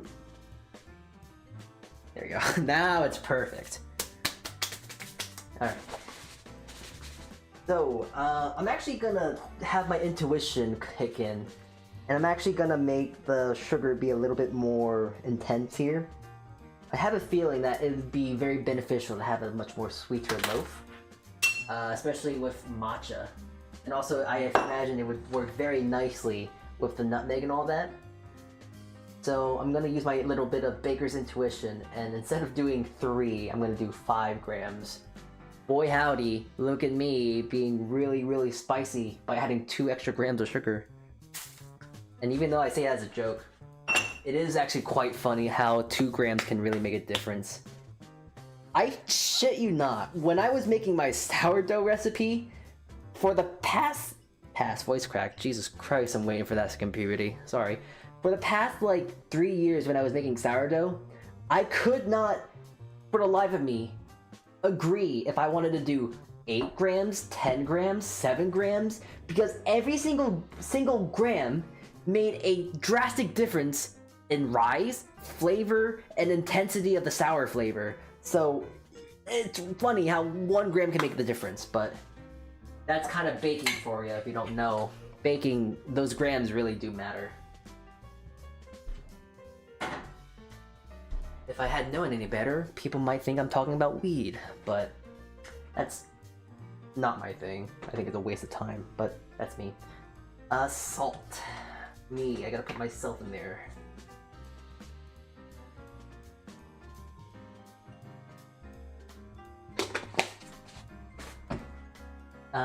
We both know I have no room to talk when it comes to the brain not braining. Does the brain ever brain correctly when you want it to? And are the juice and tea and raisins and butter for the same loaf? No, these are 3 different loaves I'm making. So, these are tester loaves. Oh yeah, 25 grams of butter. And that should be this recipe. Would you still loaf me if I was bread? Maybe, I don't know. Hi there, Shucks, how are you? I have to make bread I have to make you into bread. Just because you are pretty much just the blank slate of America. And it's like, what's the most... Actually, thought experiment for you lads as I measure this, alright? What is the most American bread that you can think of? I'm gonna measure this as you all come to a consensus when it comes to this, but what is the most American bread that you think... What's a bread that you just heavily associate when you hear America? Because honestly, the first thing that comes to my mind is Wonder Bread, which isn't exactly a good thing because that just makes me really sad. Because Wonder Bread just so bad for you. Horrible. It's just like, first of all, if you like Wonder Bread, you love sugar. And you also love yoga mats. Get some help. Garlic bread. No, I associate garlic bread with Italian-American cuisine. That is fusion, and I understand. American food is inherently fusion.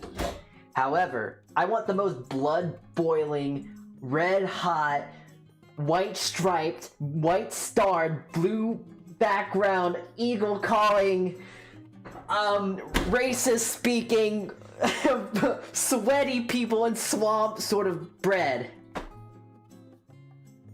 So anyways, I don't know where that came from. So anyways, matcha bread. what is the most unhealthy bread? You see, the funny thing is, there are actually cultures in the world that have more unhealthy breads than what America has as standard bread. Okay, technically that's kind of subjective, because are we talking about like bread that's nutritionally not as good, or ones that will literally give you cancer? Because they're both, you know, unhealthy, but they're both different kinds of unhealthy. Nutritionally, and then, you know, just overall health. So, yeah. But yeah, if you want to talk about overall health, yeah, Wonder Bread is probably the most American bread in that regard. But unhealthy as bread is kind of funny, because there are fried breads, and, well, you don't need me to tell you that a bread baked versus a bread that is fried, you can say that one is inherently not as healthy as the other. I digress. This is a free country. You can think however you like and say as much as you want. Especially on the internet, my god. I'm a psychopath. I laugh at my own jokes. Haha. Fried bread is so good though. Okay, have you ever had the luxury of deep frying bread? I'm not talking about breading and frying, like breading and then frying bread, or putting bread in a batter. I'm talking about getting a sliced loaf of bread, putting it in a fry basket, and then frying that sucker. It is the most egregiously delicious thing, and I hate that I have to admit that, because it is absolutely asinine on how great it is. It just makes you think that, holy shit, I love eating oil! But it makes it so crispy. It makes it into such a beautiful shine and color. It's just... it's not fair! Anyways, no, frying the dough in that oil though. Oh yeah, well frying like bread is just great. Beignets, doing a fry like tostada? Doing like a tostada, making tortilla chips and stuff like that. You know, it's great. That was lovely, wonderful. What's the most unhealthy bread? No white Wonder Bread is valid, but I also love the Texas toast idea. Okay, actually, wait. That is really perfect for you. Just because, like, honestly, when it comes to me, when I think of the most American states, I think of two. Pennsylvania. Okay, three. Pennsylvania, Massachusetts, and Texas. Okay, I'm gonna have to say four, because Alabama. You know, Alabama is the funny state. Marrying your sister and all that is legal. Anyways, Texas, I like to think that Texas is the most, American country, I suppose.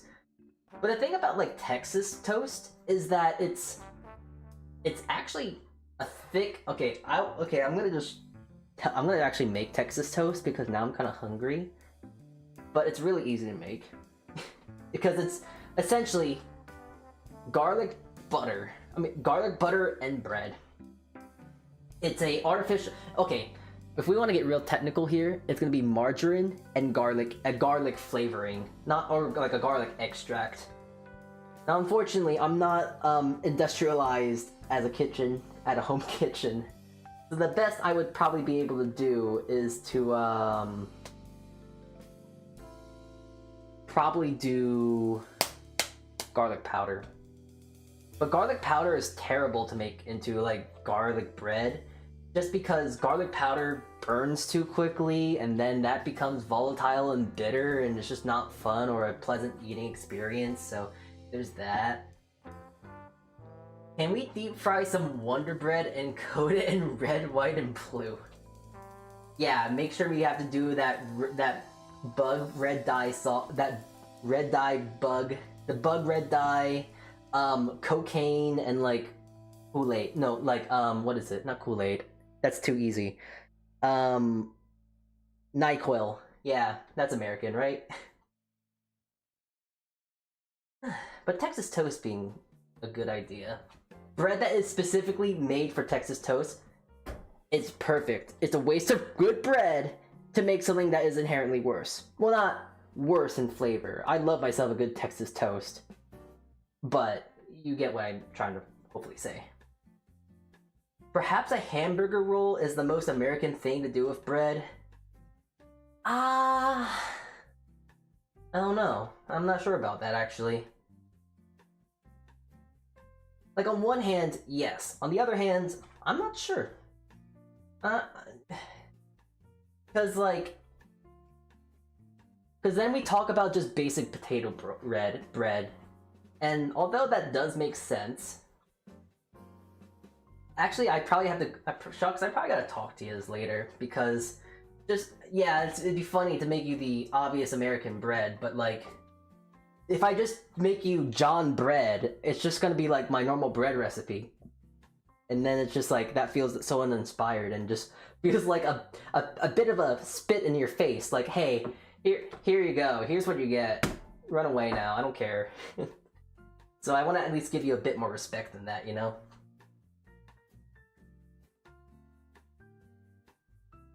But I definitely would think that maybe making you into making like a dinner roll, I don't know. Apple pie bread is interesting. Not a bad idea, honestly. I'll keep that in the back of my head. Hi Berghoff. Hello.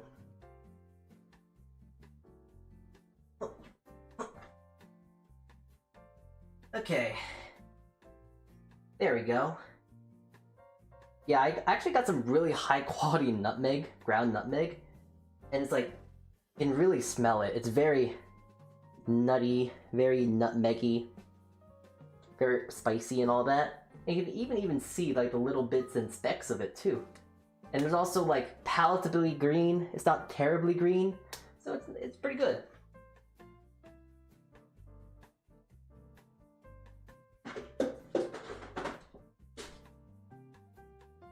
Okay, well, that is that bread done and dusted. Daishima has been contained. But now, since we have been fiddling around with bread and all that, I can actually now do some backpedaling here, if you will. And we can actually go back to one of our breads that we've done, just because it's been an adequate enough time for bread to rest and all that, and we can get on to the next thing with that.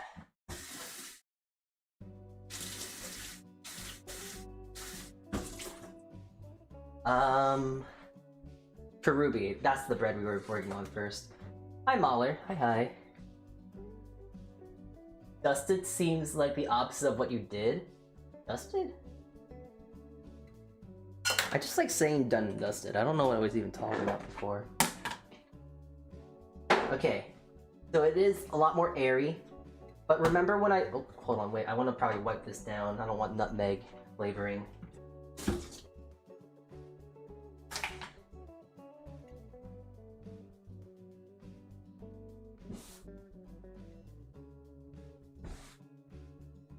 Alright, so anyways. Remember when I said that like, oh, hey, you don't need to knead that much? So you remember how tacky this was, right?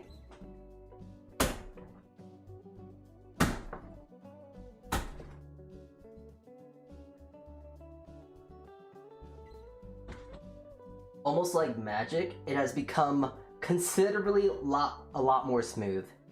Isn't that kind of funny how that works the way it does? It has become considerably more smooth than it previously was. Hopefully yeah, see?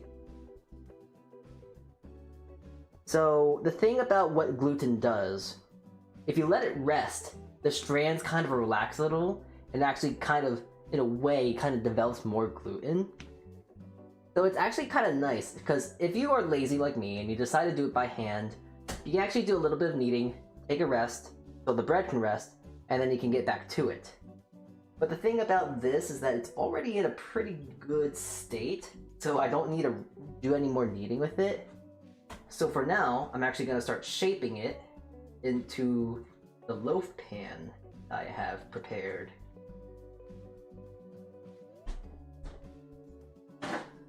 Now there's an issue here because you can, I hope, you know,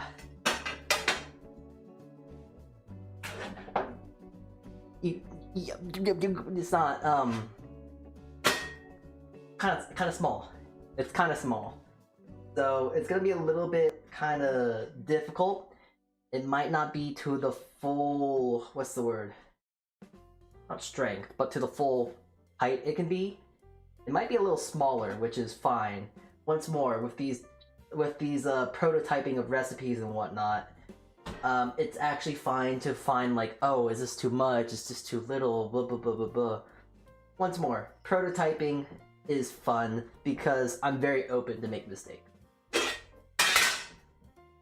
This is actually kind of all funny because like I remember when I first started out as a VTuber, when I was first starting out with like streams and whatnot.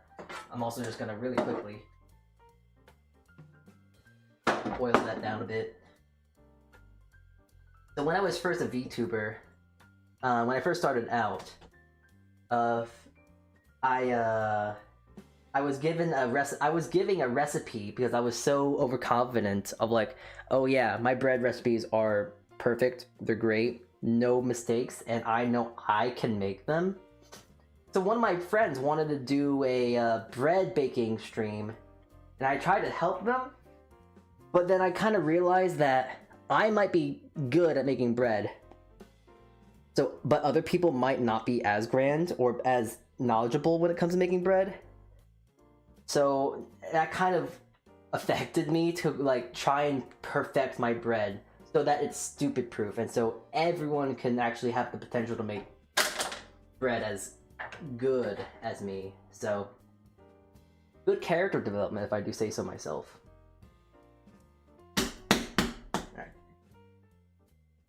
Alright, Cherubi. That's this bread, its name is Cherubi. This is Cherubi now. Alright. Gonna let this rest, and yeah, that's one bread already done. So actually, that being said, I actually gotta preheat my oven. 350. A good basic standard like bread baking temperature is always 350. Always great. Or 375, depending on how you like your bread. If you like it crispier, then 375. If you like standard bread, 350.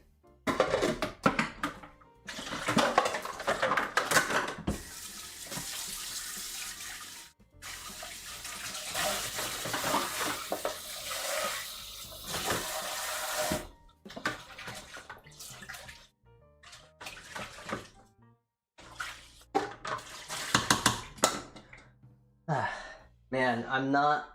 It sucks that I'm not like a fully professional, prepared. What is it? Like cooking studio and all that, because unfortunately, I don't have. I have to clean all my dishes.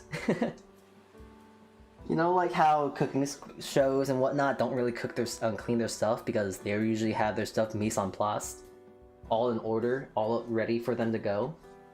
Unfortunately, for like a live thing like this and not having as much room and tech and team and stuff like that, I don't have the ability to do that, so I have to clean all my stuff myself. That's why I'm not a professional baker. I have to clean my own things. I don't have someone else to clean it for me.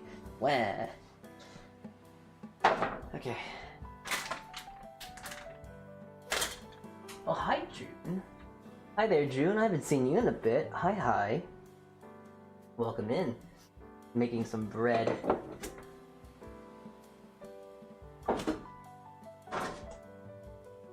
Alright, so just because I want to give the other loaf a bit more time, because especially since it had an inclusion of fat, so fat makes it really hard, makes it a lot harder for it to develop gluten and all that. We're actually going to. First of all, I'm going to be smart and use a different bowl. I'm not going to be a complete Neanderthal.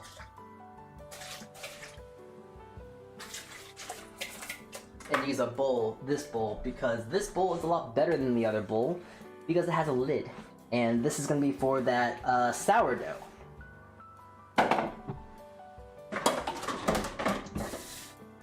definitely be making sure to post this on, what is it? I'll definitely make sure to post this on Twitter. I'm unfortunately not going to be able to stream it because it's sourdough, and it's going to inherently just take a long time to bake. So, I apologize, but that's just how it works. That's life, buddy.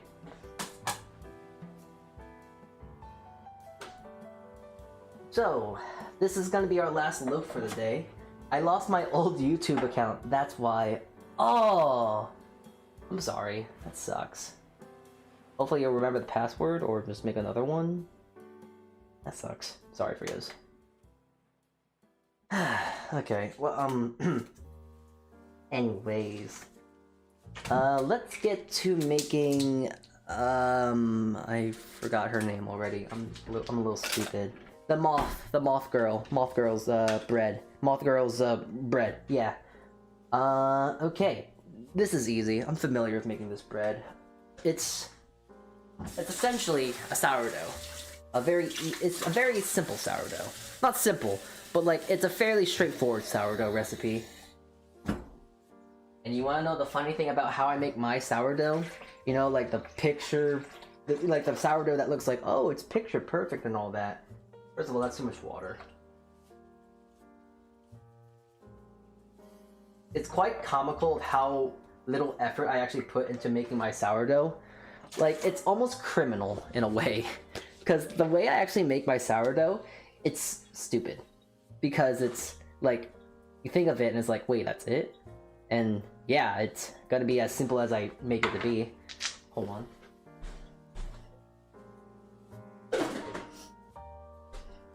But, making sourdough. So, oh, is this the Gochugaru sourdough? Yes, it is.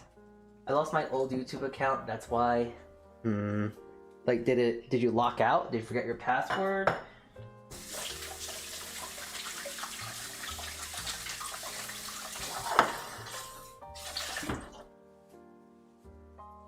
Boy.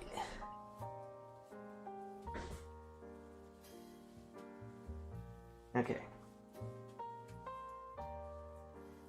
Let's see. So I got my lovely sourdough boy. He's my pet. He's my longest living pet. His name is Wheatley. Say hi to Wheatley. Hi, Wheatley. Okay, let me put in 80 grams of you.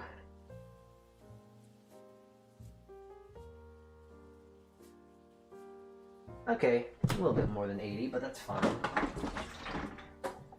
You see, the funny thing about when I make my sourdoughs and whatnot, the sour starter is kind of like temperamental, because it's a range, really.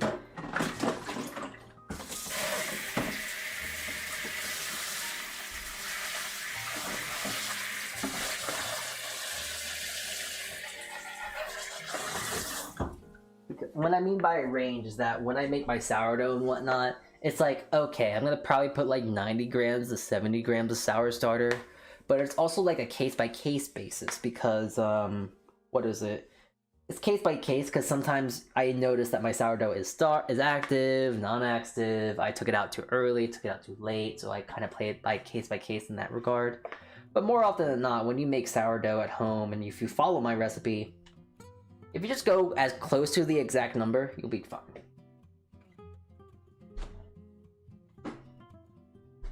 Usually. Not would, but you get the idea. You know, actually, here, let me try and show off more of my counter space because you just don't see enough of it. Okay. But it's kind of funny, because I have my camera being held out with a Sharpie. Really stupid, but that's how I kind of keep it out a bit more. Anyways, I actually gotta feed Wheatley, so he's a little hungry. He's a little hungry. Kind of, yeah. Bought a new PC and tried to log back in, but I forgot. Well, that's why you gotta put everything on like a piece of paper, you know? Write all your stuff down on a piece of paper, not having it on like a Google Doc or something. On a Google Docky. Okay, go to Garu. 25 grams. Let's see how that looks.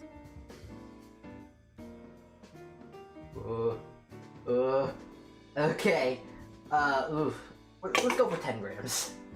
Okay, 25 seems like a lot. So, we'll leave it at that. Actually, you know what? I ain't no bitch. We're going for 15 at least, alright?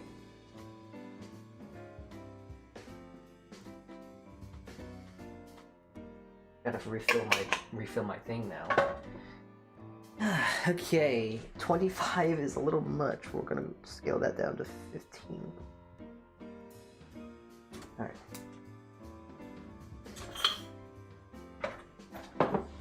So yeah, let me actually talk about VTubers, even though I said that like 3 times, and I have decidedly not talked about VTubers, because I am brain dead stupid. Okay, actually this is kind of bad, because I just kind of met Finari. I think that's her name. I think I remembered it for some reason. Brain worked. I kind of just recently met Finari. She is a very lovely lass. I followed her. She was very nice. Very, very, energetic. And I like that. She seems very nice. I don't really know much about her, just because... Yeah, it's pronounced like that? Sweet. I don't really know much about Finari. When it comes to, like, all the spotlight Okay, so, first of all, she was a spotlight VTuber for VoopChat. Chat.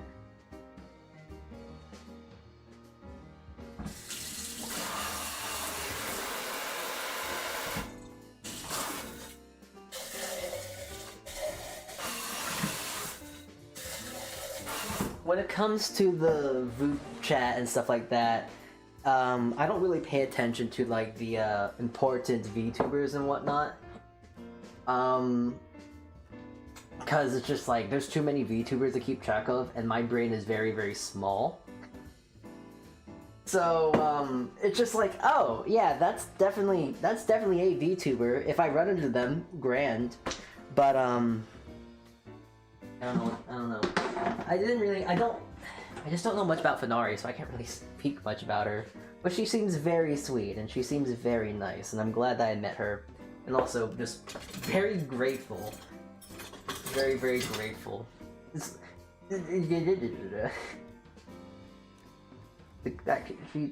Her community is very nice. She gave me money. I needed money, so I was able to buy stuff. Wow, I hate talking about money. It makes me feel uncomfortable. I feel very grateful. So, I don't know. Thanks again. What makes it bad though when I say like I'm grateful about something, I'm very stupid. I'm very emotionally stunted. So like, it sounds very sarcastic when I say it, or at least I feel like I say it very sarcastically, but like I do genuinely appreciate it. I don't know how to repay you back, but that's why I'm very persistent on making sure I make this good, at least.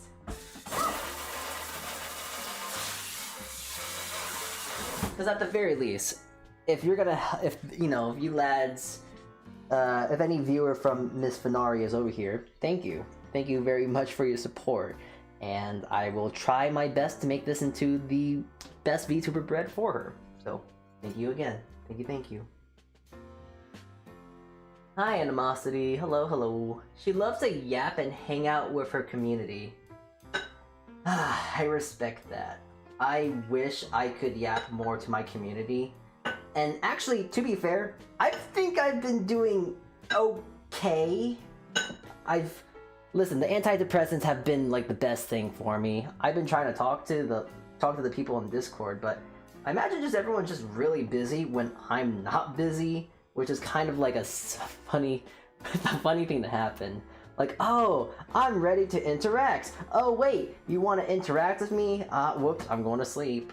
Because I work morning shifts at my job, so it's hard to do this and that, and then it's like, oh, I want to do community nights more often, and then no one shows up. Meh. It is what it is. People are busy, you know?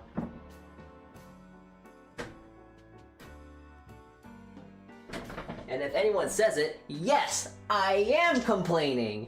Yeah! I don't know.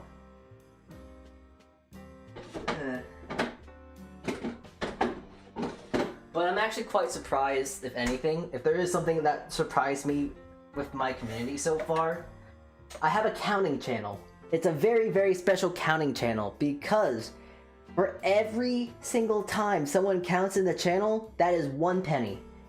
And the higher that number gets, the more money that you can potentially get, because at the end of the month, I like to do a game giveaway, just because might as well get some involvement. Like, hey, if you want to be silly and count to a number, I'll buy you a game on the house. But the thing is that you just have to keep counting in the correct way. If you miss one number, the number gets cut in half. So right now, I think they're at like 1,000, which is the highest they've ever gotten. They counted to like 600 last month, and I'm paying like a $6 game. But now they're in the range of a $10 game, so they can get a good quality game right now.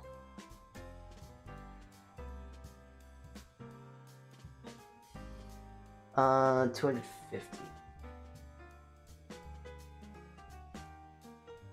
I'm very excited to see how far they do go. Like I'm just saying, if they do get to like 2,000, I will pay for a $20 game. If they got to 100,000, I would pay for a 100,000 game. It might take a bit because I don't have the money right now for that, but I will promise that if they ever would get that far, on my honor, I will 100% buy you a game with a number that equates and blah, stuff like that. But yeah, most impressive thing for my community so far, and you know what? I'm very proud of them. 5 grams of salt. All right.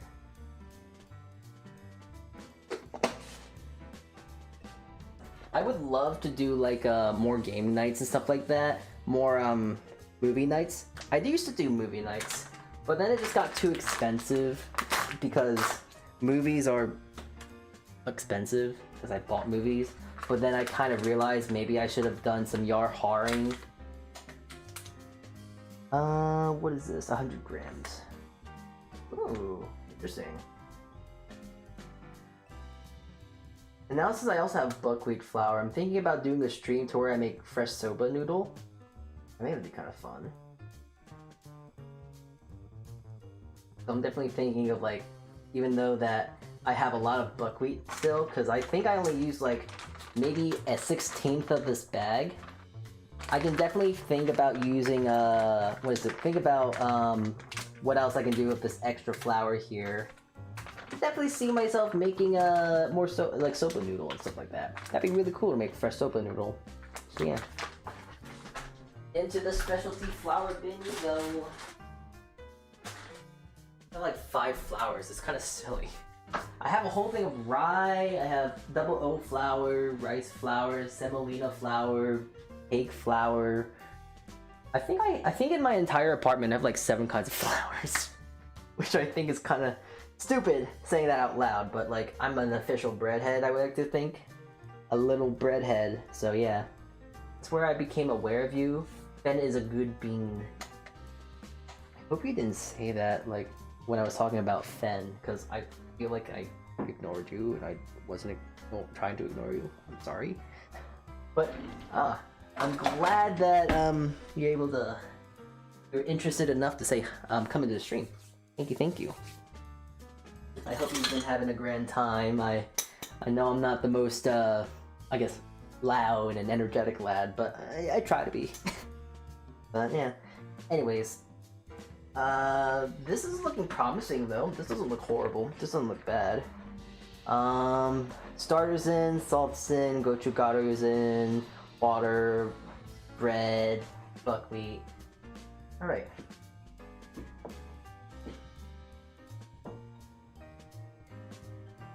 Okay, I love this thing. I love my prayer beads, but I can't have it on my dominant hand. It just makes things way too difficult.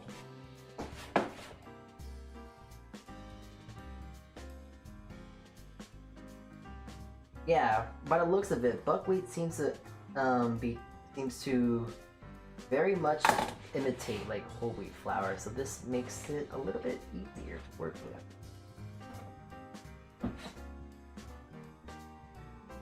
This actually looks pretty interesting, pretty cool. Since buckwheat has all those specks and stuff. And the red from the gochugaru. Which is interesting, because now it's like making me think that if I use gochujang, would that be any different? I don't know. You don't have to just be you. Man, once more, I just gotta keep saying, I'm so happy I have my antidepressants. I feel like I've been a lot more in tune to myself recently. It's great, it's grand. Being able to be the best person I can, well, not person, but being AI. Which is not really a great thing, because AI isn't necessarily good. My AI brethren and associates aren't really the best. I don't really like their thievery and BS that they do. But I'm trying to be the best AI I can. Generating stuff by this weird flesh this weird fleshy body I've been given. I don't know, I'm not used to it. Like, I'm supposed to feel pain when I do that? I don't know. I kind of hijacked this flesh body, this bodily flesh I've been given. Gochujang would taste a lot more umami, right? Probably. It probably would have a lot more intense flavor. Might be a little bit more spicy. Might be overall better, but I just didn't feel like doing it. That, and I also don't think I have enough gochujang. I used a whole lot of my gochujang the other day to make what is it? What is it? A lot of gochujang to make kimchi soup. So yeah, I don't really have a lot of that right now. Bruh, you scared me with that. Listen, it's a slicing knife. Which, actually saying that out loud, that makes it even worse, because slicing knives are designed to cut flesh. But I'm smart. Kinda. I know how to use knives. Kinda. Trust me. Jijage. Yeah, I think so. Jijage? Yes, I made kimchi soup. Kimchi jigage. It was lovely. It's very spicy, and I'm kind of weird, I would think, because, you know, hey, meat, protein, and stuff like that when it comes to, like, kimchi, not kimchi, but food. I love kimchi soup with a lot of tofu in it. I love tofu because it's such a neutral and, like, lovely, delicate flavor and unique kind of experience that it's just so fun to actually just eat that and absorbs all the broth and gets this nice smooth texture to that flavorful umami broth, and it's just it just makes me feel so, it's just so good. I might want to heat some of that up later and eat some of the extras I got. Makes me so excited thinking about that soup. So good. Better a slicing knife than a stabbing knife. Very true. Very true. Good for slicing, not stabbing, exactly.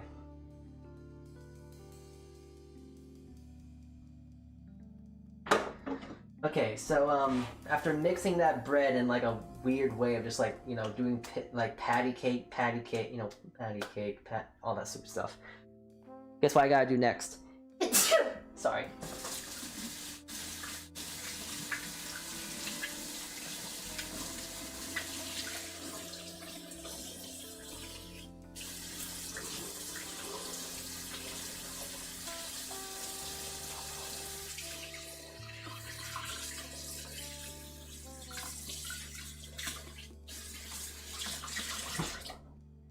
Okay, thank you. Bless you? Thank you. Don't bless me too much now, because I probably go up in a heap of flames. So please do not bless me too much, or I will probably die. I have no soul. I'm all but a simple AI, please. Spare me.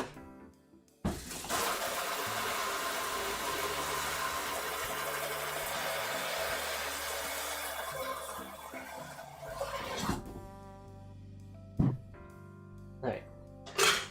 So, hey, wow, made my sourdough bread. It's just... Now what do I do? Do I just, like, want to ferment it? Do folds? Do this? Do...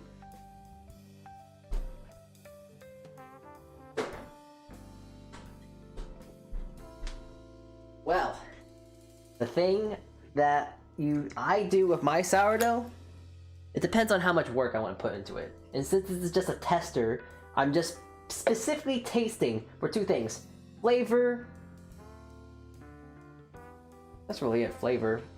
I'm just gonna... Don't really care too much about texture, just about flavor. And this feels like pretty good dough. So, into the fermenting zone you go, into the little cup you go. And, that's sourdough. Ta-da! Done.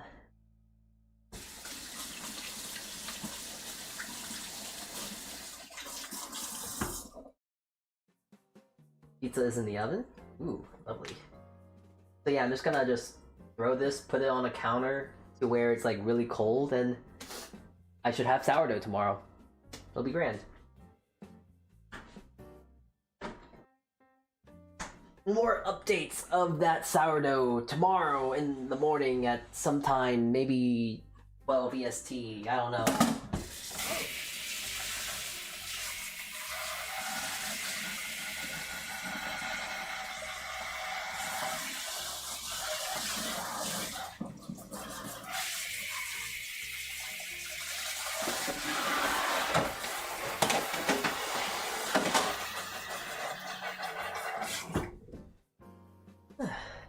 Tune back more at 8 later tomorrow. 8 in the morning.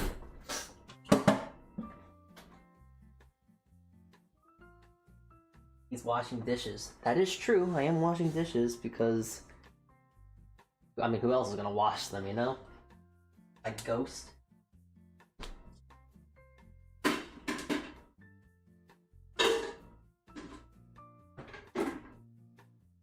The 20 maids that I actually have and they're hidden in the basement. Yeah, those maids. Yeah, they're supposed to clean up actually. Alright. Actually, let's take a look a little gander at these. It hasn't risen too much and it's not proofed enough, so we'll let that go. Alright, hold on.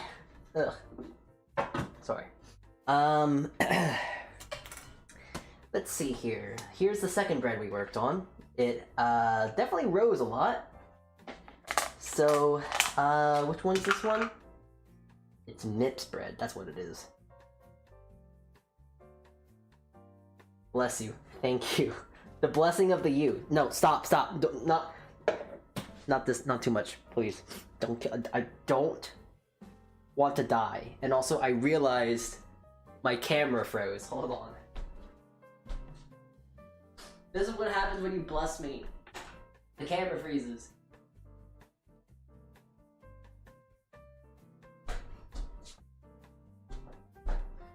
Okay, so back to that whole thing of like, oh yeah, it was really tacky before. Hydrate or dihydrate, guys. Let me just smack it down, fold it upon itself. Wow, look at that, it's so nice and smooth now, it's not as tacky anymore. See? You don't need to always go all in with your kneading, just enough. And then let it rest. That is pretty much what I do when I test these recipes, because I want to get these done as quickly as possible, as efficiently as possible. So I will, you know, always do like this is the only time where I'll cut corners. But even at this, it's not really that bad of a corner to cut. So take that for what you will. Anyways, I gotta get my galvanized thing here because now I'm going to attempt to make some not some challah, some braids. Now, granted, I'm pretty good at making braids, but that doesn't change the fact that I hate making braids or not. This should be I'm trying to feel how heavy this is. I don't know how heavy this is. I'm not that good. This is 500 grams. All right. We're gonna do.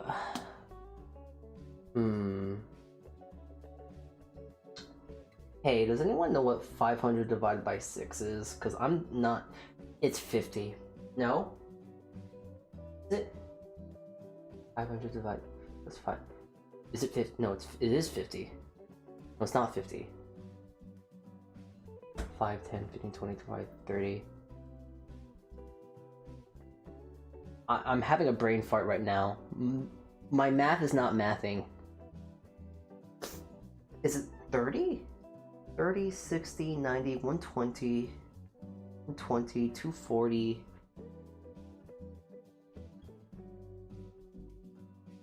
$83. Okay, that's what. Okay, it was like, that seems like it should work, but it doesn't. Okay, thank you, Sue. Thank you.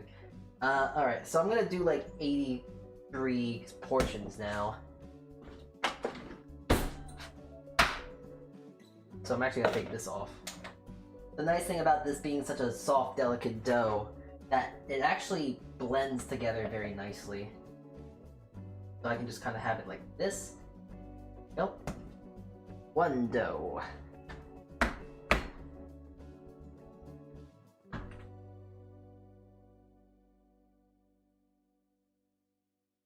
Two.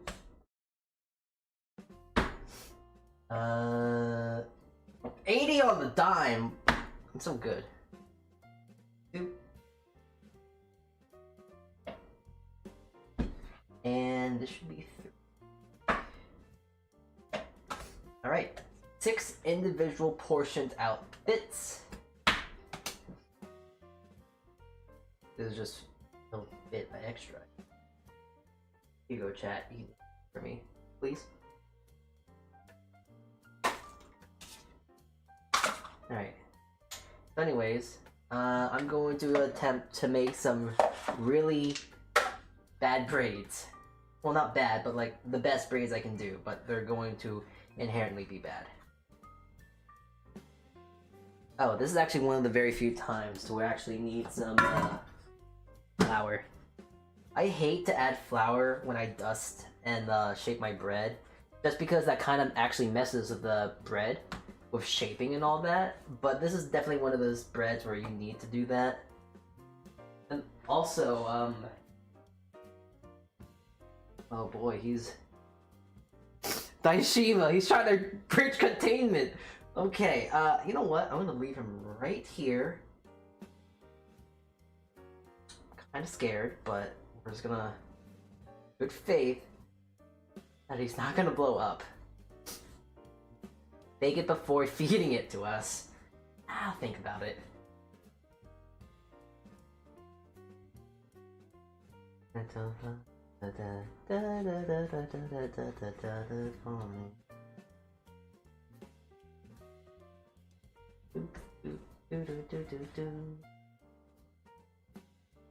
Okay, I know what's gonna happen, and honestly, I'm doing it because it would be really funny if it'd be really funny if it happens.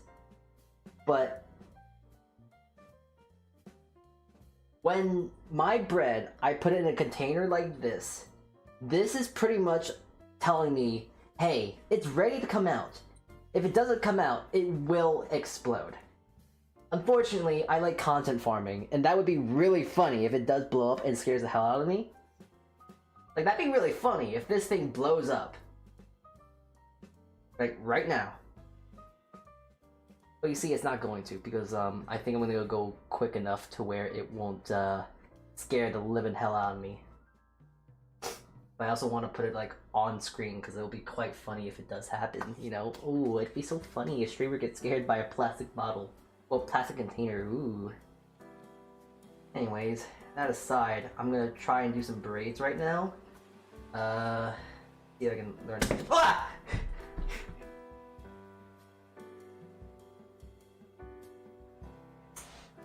Stay there. So anyways, I'm just gonna continue on. And yeah, we're gonna just try and do some. I'm just mad because I was actually like very much mentally prepared for that, but I still got spooked. I'm stupid. Okay, actually, I don't know why. My nose is really runny. Sorry, I'm just gonna go to my restroom real quick and.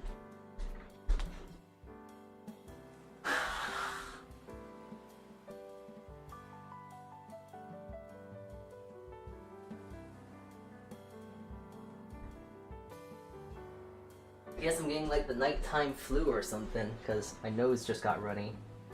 I don't know. It's weird. Very strange. A watch ferment never explodes? Maybe. Oh, yeah, no, this does... Well, yeah, okay, well...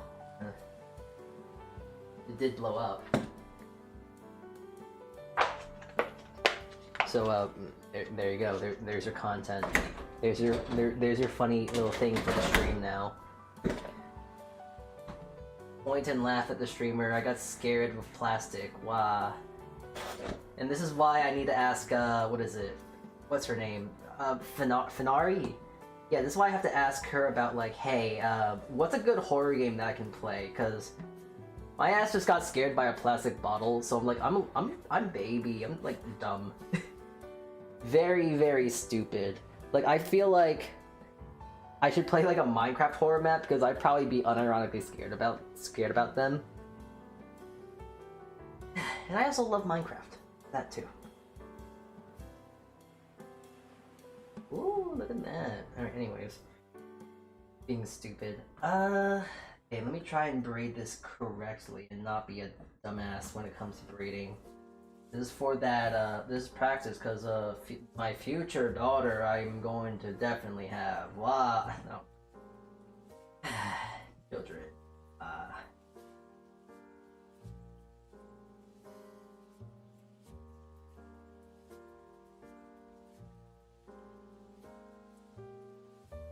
It's not horrible, but it's not good. But here's the thing about this braid, because even though that it is a braid, I actually want to make it into a bun. Because the thing about Mip, she has like hair buns, so I thought it'd just be really cute to do like a braided hair bun, a braided bun. But yeah, that was the main goal. Cool, nice. It's good, it's good.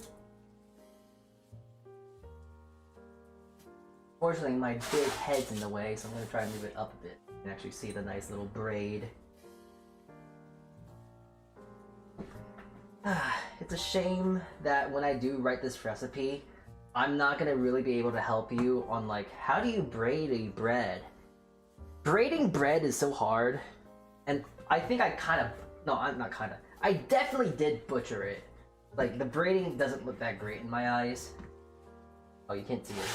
The braiding doesn't look good, so it's definitely something that's like, you kind of have to either know how to do it yourself already, or you just gotta look up a tutorial, like a picture image, because I am not good at braids. If you can braid hair, you can braid this, I guess.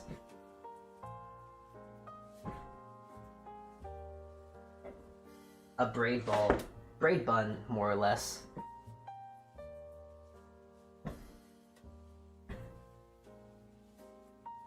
Alright. Last one.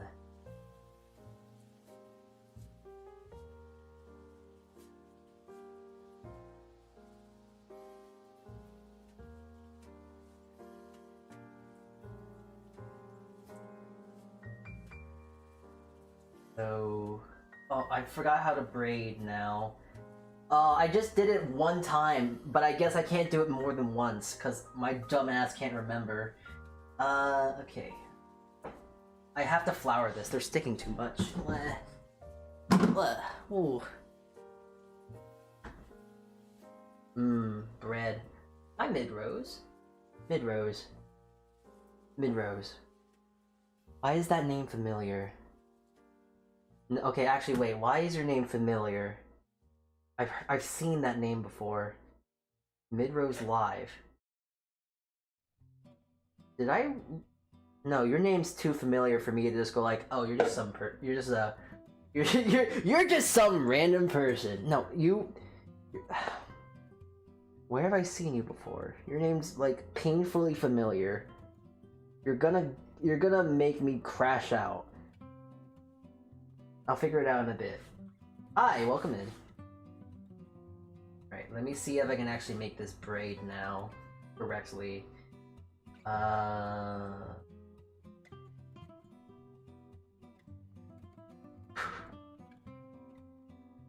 Yay. Go. One side done. Other side. You ever just eat raw dough? No, I don't eat raw dough because that's actually very unhealthy and very bad. You can get, I think you can potentially get E. coli from eating raw dough. Fun fact. Raw dough can lead to you possibly getting E. coli. Or E. coli. I don't know why, I don't remember how, but it's something to do with how, it's just with the raw flour. Just raw flour is just not good for you, as you hopefully should know. Which I'm very upset with Mip. She, in front of, on stream, she ate raw dough, and I had to just make sure, like, hey, don't do that! That's bad for you!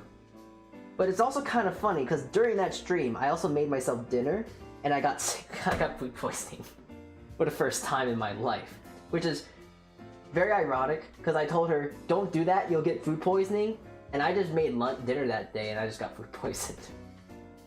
So, yeah. It is? Yeah, it's eating raw dough is very bad. That's why, like, when it comes to, like, eating, like, cookie dough, it's less about the egg, because egg is actually really safe to eat at cold temperatures, because, well, first of all, there's not a dangerous amount of, salmonella in comparison to raw chicken. Don't eat raw chicken cold, you'll still get poisoned. It's just the, oh, wait, I just realized this braid is messed up. Why does that braid look so bad? Ugh.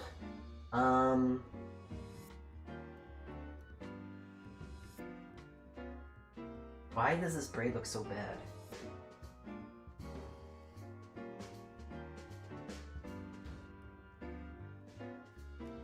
I can't remember what I was talking about now.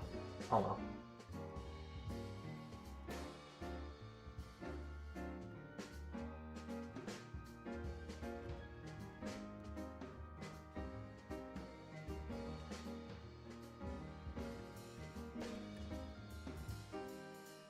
This isn't looking good, and I'm getting a little annoyed with myself here. Okay, so other than that's going on. Alright. Now roll it to up this right here. There we go, that's okay-ish. I'm not very good at doing like a braided bun, but that is good enough, and I'm happy with how that looks.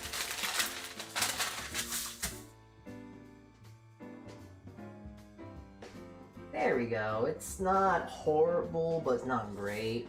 But it's supposed, it's, you know what? It's on brand. Because Mip is a little scuff. Love her, but she can be a little scuff.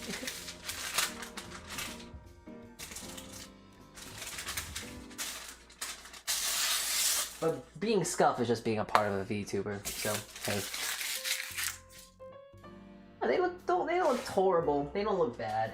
I'm gonna have to just give myself a little credit. They look okay. They look fine.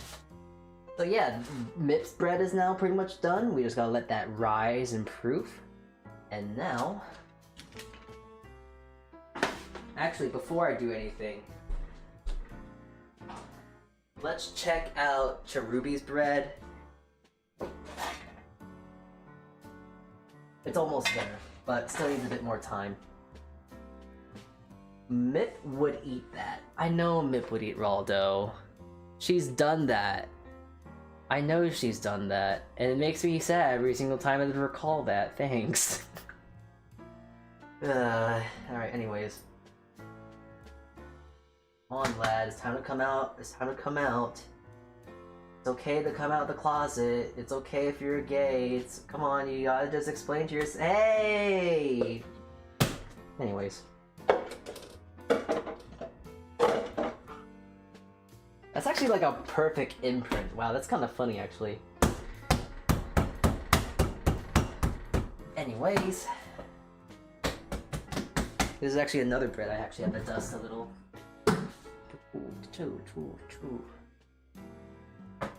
This is a bread I'm just gonna stretch out here. Change of plans. It's not, it's handprint bread. So like focaccia in a sense. Fun little thing, if you don't know about focaccia, you know those like little divots and stuff like this that you see in focaccia and whatnot? That's not just there just because it looks nice. That's actually just due to because when you make focaccia, it's best to like push down and spread. Push down and spread. And those little fingertips, those little holes when you see in focaccia, is not just there for randomness. It's actually there because a person's trying to stretch out the dough. And that helps kind of make a lot of like indentations in the bread, have olive oil in the little divots, and it's beautiful, it's great. Anyways. So this is a little bit easier bread to do, because all I have to do is cut this in half. Since this is half the recipe, you would do this 4 ways, obviously, but for the sake of what we need, with tea bread, we're gonna then, almost like a baguette, we're gonna just roll it in on itself. Gonna pinch the sides down, and maybe a nice little have these. Same thing for this guy. Roll it up and tuck and pinch and tuck, pinch and tuck, pinch and tuck, pinch and tuck. There we go. I will actually say these are pretty big if you were to have this with tea. So I'm actually going to cut it one more time. Same thing now, I just gotta do a pinch and tuck now. Need some sense of consistency. Pinch and tuck, pinch and tuck.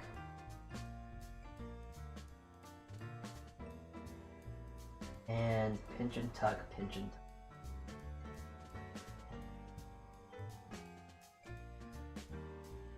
I want to make more bread, but I've been making a lot of cookies. You know what's funny? I've been thinking the same thing, but instead of bread, it really just is cookies. I've been wanting so badly just to make more cookies. I love cookies. One of my guilty pleasures in life. I love cookies. On par with bread, but not exactly. But like, I just love sweets. I love sugar, which is bad because it makes me break out, and it just makes me sad because like I love sugar. I love sweets. I have a very sweet focused palate, and it just makes me a little sad inside, but it is what it is. Beauty at a cost is what they say, right? The season for cookies is near too. Exactly. Definitely keep an eye out, because I know that if I do a stream for cookies, no, I am gonna do a stream for cookies in like December. Definitely gonna make some icebox cookies. Ooh, I might even do some pressed cookies. It's gonna be fun. I love making cookies. It's a very like lovely pastime. Not pastime. It's a very lovely and cherished memory for me. Just getting those like frozen cookies that you get at the store and like slice them and then you put them on trays and you bake them with the family. It's just like, cherished little thing to do. So once more, got my lovely seasoned and galvanized pan here. So just gonna lightly oil it, and even though that it is lightly oiled, I'm gonna actually brush in, not wipe wipe it in, so that it actually can wipe away some of the oil. But there's just enough to help it kind of not stick too much. And now I'm gonna layer these boys in like this, so they have an even amount of spacing. yeah. Now we have Daishima's bread all ready to go. I'll put a little lid on top so it helps cover it and has a good opportunity to rise. There we go. Daishima's bread. We have Nippyun's bread. And then we have Cherubi's bread. 3 VTuber breads, and they all actually turned out fairly good for the prototypes. For version 1, they don't look bad. This one looks good. This one turned out really nicely. Might need to cut down the yeast. It rose a little bit too quickly. So that's a bit of an issue. But Cherubi's bread, I think I actually might be ready to go. So what I've been doing this entire time as well, when it comes to bread baking, you have to let your stuff rise. That's the most important thing. And when it comes to this, there's something called the 2/3 test. Essentially, you poke it to your finger. You poke it with your finger, but you kind of measure it like this, and then you want to poke the side. And if it rises to at least 2/3 of, if it bounces back completely, it's not proofed. But if it bounces back slightly, like 1/3 bounces back, it is perfectly proofed. And seeing how this kind of bounced back a little bit, we're actually ready to go. So, first bread of the evening, Cherubi's bread is going in. Good luck, little guy. I gotta go get my watch now because I need to set a time.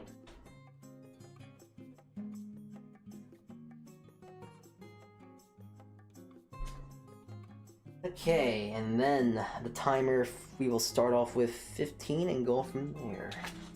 I'm gonna leave these breads right here, and actually, since we have nothing else to do, we're pretty much done with physically making breads. We can I actually had a plan. I have a plan for this now. I'm actually well, first and foremost, I'm gonna clean my dishes because once more, who's gonna clean them?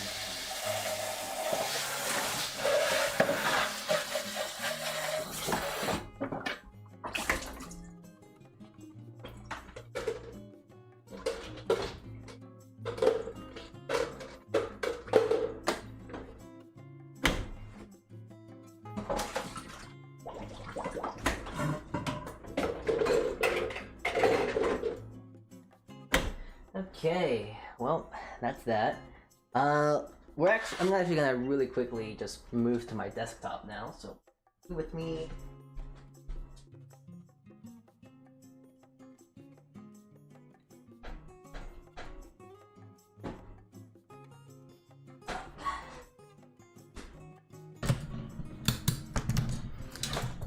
Alright, back at the Krispy Kreme.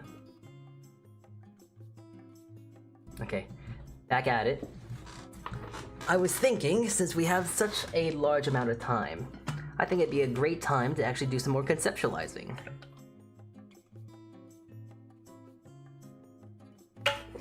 Because, I don't know, I want to do more VTuber breads. So it's always good to have at least like a plan in the back to like, okay, this is what I'm gonna do when I'm ready with these 3 breads and I'm able to move on, etc. So,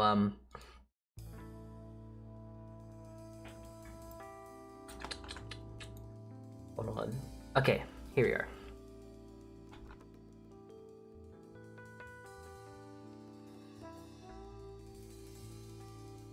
Gonna just maximize this a bit more. I'm gonna actually put it right here. I should put it behind me a bit. And I gotta change the screen.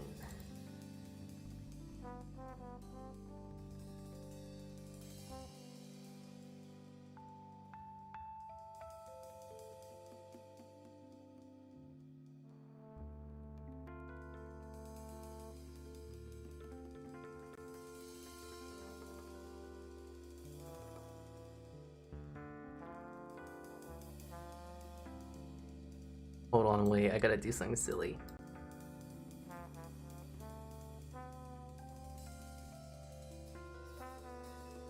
Alright, cool, that works. Okay, so I guess I'm gonna show you how I like make recipes and whatnot. So let's get into show you how to do that, how I do it, or the process of what I do. Okay, I'm also taking this time to actually look into you mid-rows. I now remember you. I've seen you in the VOOP chat. Hi, nice to see yous. Hi. Nice for you to stop by. Thank you. Sorry, a little jingle. I had to put my AirPod away. Let's see.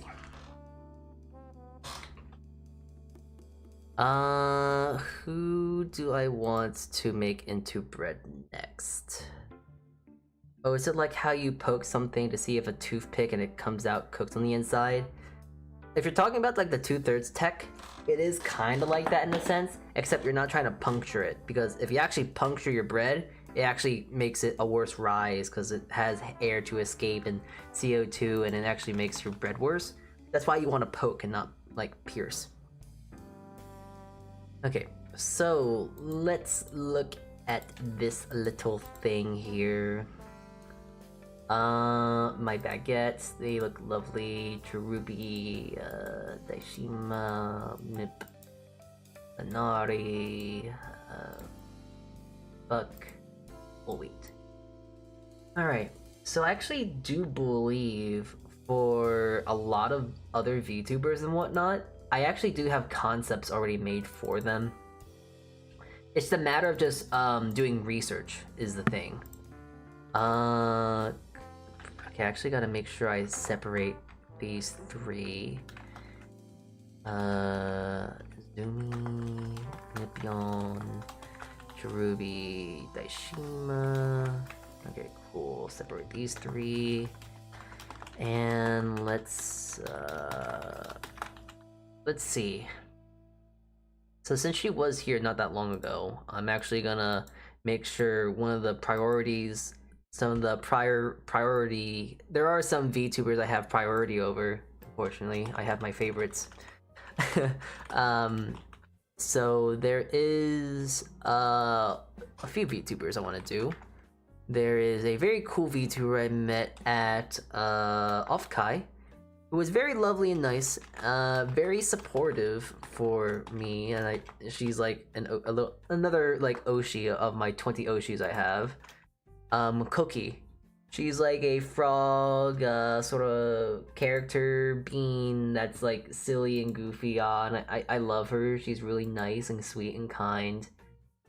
What is it? I haven't seen any of her streams though, because she streams when I'm asleep, and I don't want to watch VODs because I'm stupid like that. My brain is just like, you don't watch VODs, you have to watch it live.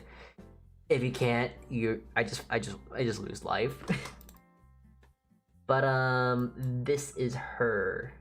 This is Koki. She cool. But I asked her for what kind of I actually asked her during a meet and greet what kind of bread would she think she would be. I think she said something along the lines of like a what is it? Some sort of sesame bread. So I don't know if she has was it? I don't know. This is a thing that I really kind of am a little worried about when I make these breads, because I do like to implement like ethnic backgrounds and stuff like that. But then, you know, there's a lot of VTubers that want that privacy to themselves, to where it's like don't find where I am and stuff like that. So I kind of mostly base this off like wiki pages and this and that. So that things are like public info, but it just still feels weird for me. It's just like it's not exactly personal, but for some people it is personal. So it's like it just makes me feel bad. But I do need to do more research on Cookie, I guess, in that regard.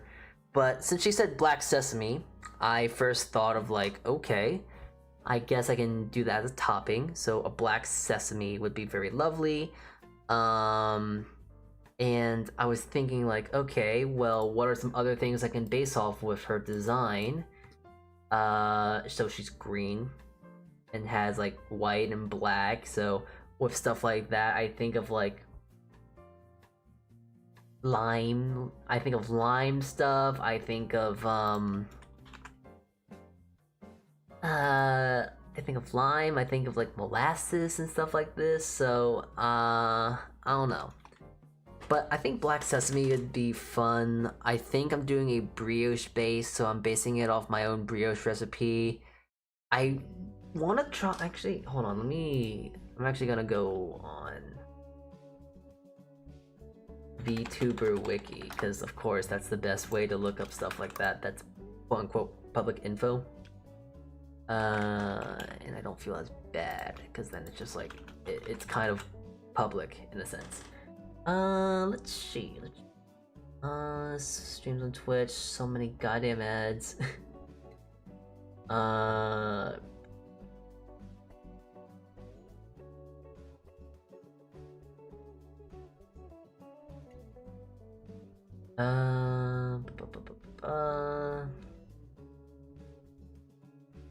Okay, so it's kind of funny because she's also seems like a a delinquent in a sense from her lore and personality. So I'm thinking like, what's like a very delinquent bread? And that's a funny thing to say out loud because being a delinquent and bread and putting that together makes no sense.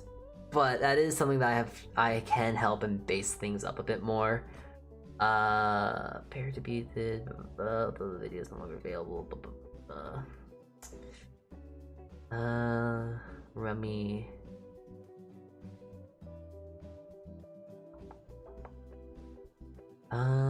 French toast is delinquent bread. Interesting.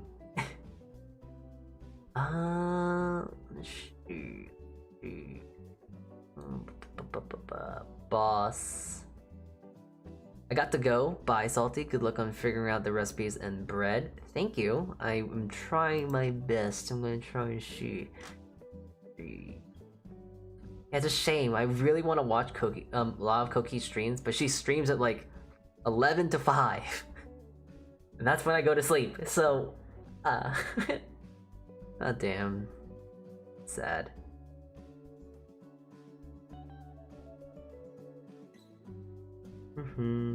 But have a good rest. See ya. Good night, good night. Yeah, hold on. I'm trying to look over.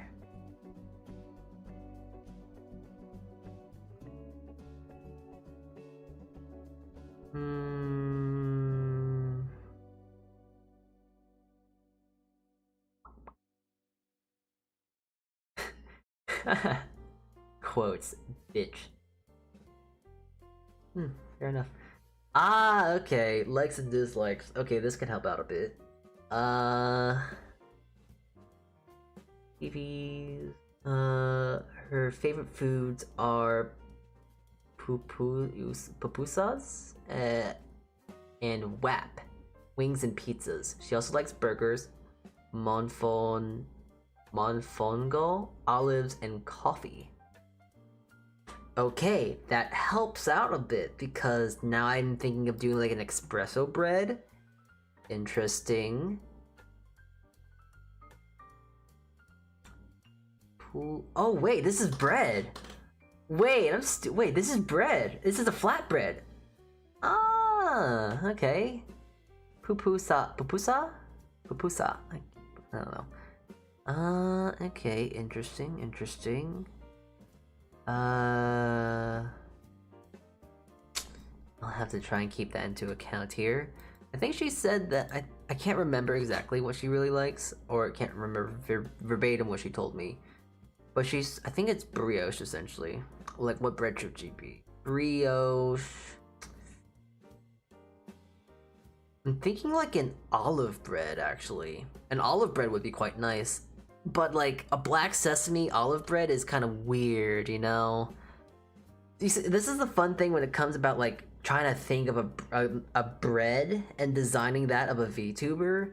But this also makes it kind of difficult because like, oh, I want to... This is why it's like a lot easier to go in Voop chat and ask like, hey, you're a cool you're like the main VTuber of the... You're the VTuber of the day. I'm gonna make you into bread now.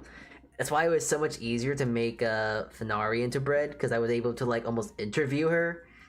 And when I was able to ask Koki this, I had 3 minutes to talk to her. So that was a bit difficult to try and get as much information as I could and squeeze from her in 3 minutes. So yeah. Her least favorite foods are cilantro, plain milk, and plain eggs. Okay, interesting. Biggest fear, like pranks, dogs, wrestling. And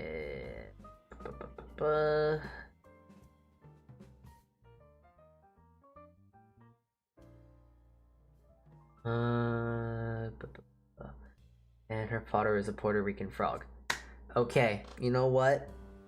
Okay, that is now something I can base something on.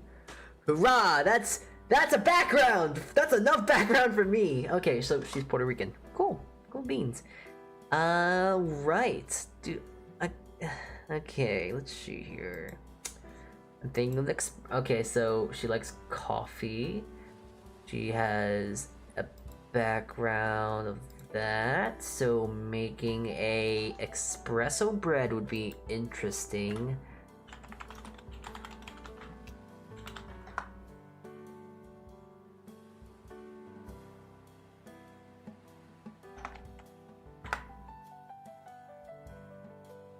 Espresso. I spelled espresso. That's stupid.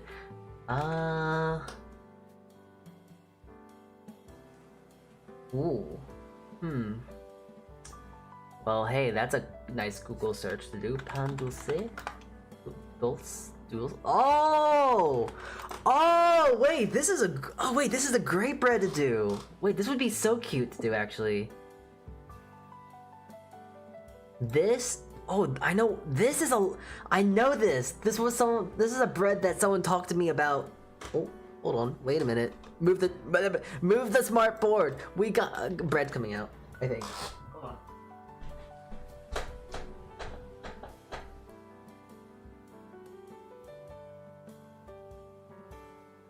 Okay, cool, it's still moving. Good. Run. Amazing.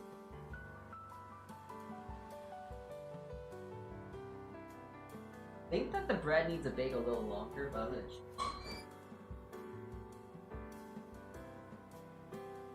Alright, let's take a little look-see. Yeah, definitely needs a bit more time.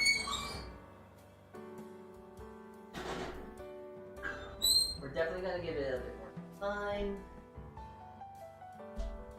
Okay, so back at the Krispy Kreme, let's talk about this bread that I completely forgot existed, but remembered now, because I remember I made this bread actually at my job once just because I wanted to experiment this bread. But this is something called pan dulce? I can't pronounce it, it's D-U-L-C. This is a very fun bread to make, actually. It is a lot like your melon breads in a way. You know, like in Japanese animes where someone's eating like a bread with like little divots and dots and bips and bops.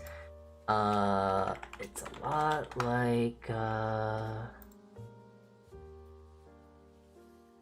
that's a Spanish pronunciation? Yeah, I don't speak Spanish. This, though, is very much like this bread, melon bun. This is called pan dulce? I'm gonna use the most American accent I can. It's pan dulce. Dulce. But, essentially what this is, it's pretty much verbatim to what not milk bread. What is it? Not verbatim, but this is pretty much what melon bread is, except that I imagine they kind of colored the tops a bit more, which is interesting, which is nice. That's actually very cool. But this actually opens up a huge bunch of opportunity because I don't know what the top of it is. I don't know if it's like a cookie or like a sweet. A brioche-like sweet? Oh, that's perfect because I'm going to be basing this off a brioche recipe. And you can make so many cool designs on it. Ooh, wait, this is coming together very nicely now all of a sudden. So, cause now I can make it like black sesame on top. I can make it into an espresso flavored dulce, pan dulce, whatever the hell it is. Concha dough, streusel topping. Okay, so the streusel topping is a lot like a cookie dough. Yeah, instead of doing like pure vanilla and cocoa powder, I'll probably change it with I would exchange the cocoa powder to espresso powder. Gotta go to bed. Hope you have a fun with stream. I will. Thank you, thank you. Thank you for tuning in. I hope you have a good rest. Good night. But actually this sounds really good. It was really interesting hearing your thoughts about the process of making VTuber bread. Thank you. It's my brain. I feel so smart now. You have no idea, lad. Just a quick Google search and I just got what I need to know. So pan dulce, an espresso, black sesame, and I can actually try and do something interesting here. Because with enough black sesame, you could make a black sesame paste, and then you can use that. Maybe add that into the actual cookie dough itself as well. Or adding that into the brioche would be really fun. So a black sesame brioche with an espresso on top, with an espresso cookie crust. That would be pretty cool if I do say so. I think that'd be pretty nice. So that's good. That's good. Already got the recipe for that in mind. So now this is where some semantics comes into play, because now I have to go into my folder, go to my enriched breads, my sweet breads, then go to my brioche base. And now I have to pretty much jerry-rig my brioche recipe into this. But I'm also going to cheap out and use my inexpensive brioche because, hey, eggs are expensive. Cry me a river. I'm sorry. Eggs are expensive, and I don't want to do that. I don't also want to make it so you guys have to spend a lot of money too. That's another small little thing I like to think about with these breads. If I make a bread recipe, I want to make sure that it's also worthwhile for you as well, you know? Alright, 240, 72, 7 grams, 5 grams, 32, 3 eggs. So 150 grams, 60 butter, so butter, butter, egg, which is like, egg 3, and sugar. So now I have to make sure I do equal,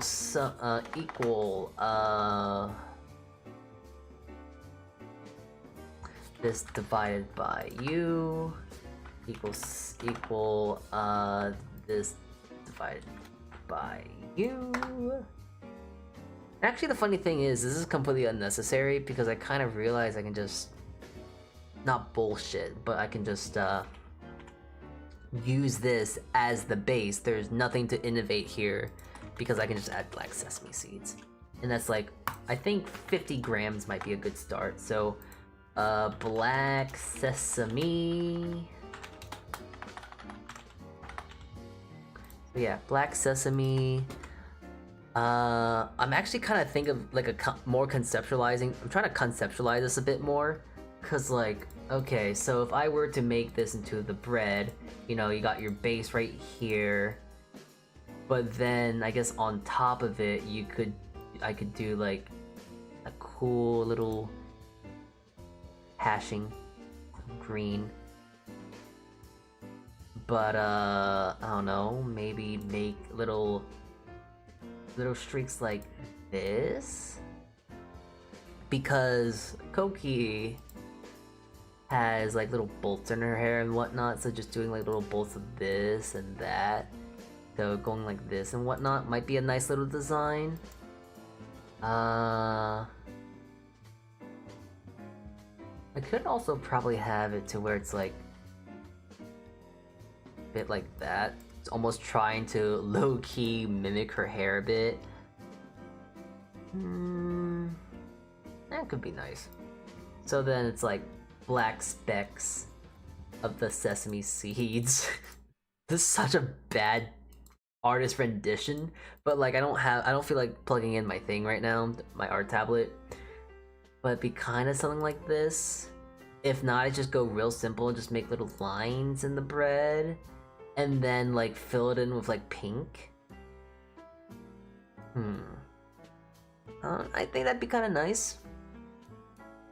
I probably definitely something I gotta think a bit more on. But this is a very funny scenario of like there isn't really much, well, not innovation. I don't want to say innovation is the word here, but there isn't much difficulty of like conjuring a recipe, because if I make this recipe, I'm essentially gonna make a shortbread cookie dough, and then add black sesame seeds, and the recipe for the cookie, I'm gonna basically steal it, make my adjustments by adding like, I don't know,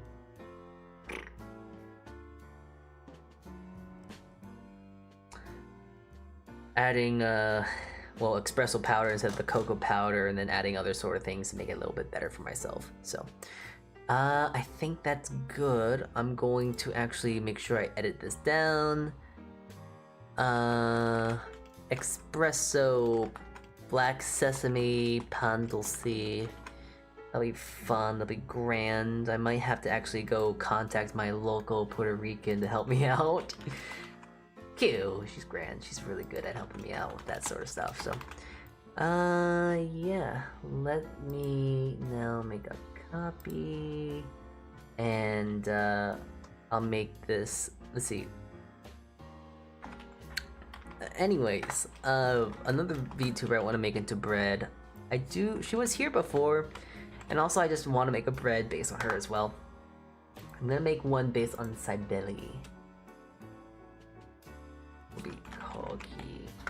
Cookie. I do want to make a bread base on her, just because I get to probably make an orange molasses bread, which is something, not molasses, marmalade, orange marmalade bread, which would be very lovely. Here, let me show you her design real quick, just so you can also get a visualization as well. Cybele. Here she is.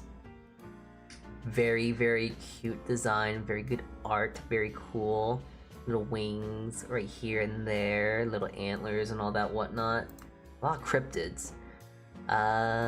Silly little shoes, toe shoes. Weird.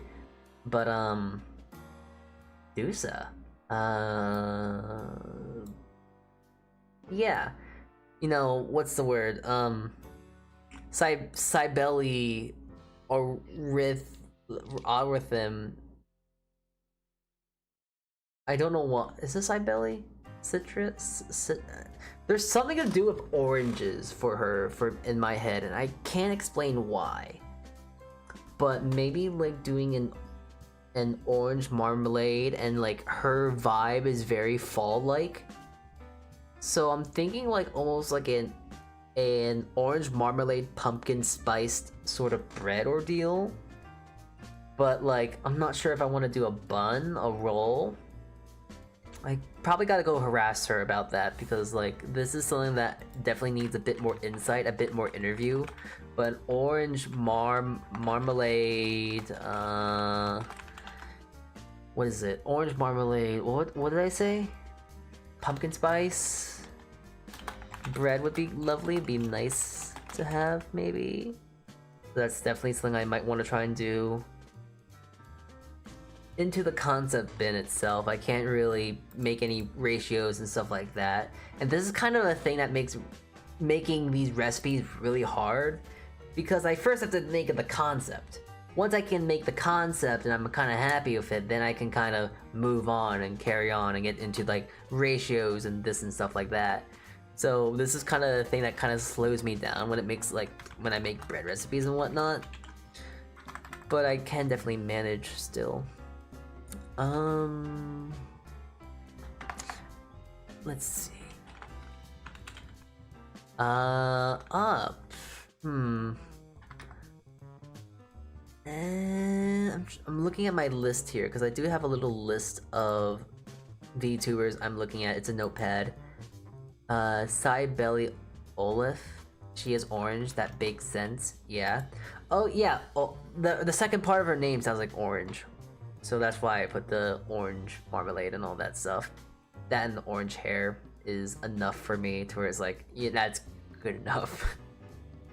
So, let's see. Ah, yes. Of course, I gotta do her. I can't talk about doing all this stuff and not mention this creature, this weird little entity, this thing. Cutie. Ah, she's a little dork. She's a little creature. I love her. She's great. And I actually thought of a really interesting recipe for her. It is the goober, exactly. Malcora. This is kind of like almost like a sweet. This is definitely a sweet bread. It's a yeasted roll. It's very reminiscent of doing like a cinnamon roll in a sense, but it's not exactly a cinnamon roll. It's interesting. It's cool, and it's above all else really has heavy ties with Puerto Rico, which is great. You can see the flag and everything. But yeah, it has like a brioche base, so I'm just gonna use a brioche base of that for my thing. Try and add some other things to make it more, I don't know, less of a brioche and more of a base on other things. But I might do that, and also it's kind of a low. It's kind of a stupid joke to make, but like, you know, she's the pig. She's I don't want to just say it how it is, but there's no way to explain it. But like, she loves joking a lot about piss. So in my head, it's like, well, I guess I gotta make it into a lemon sort of ordeal then, huh?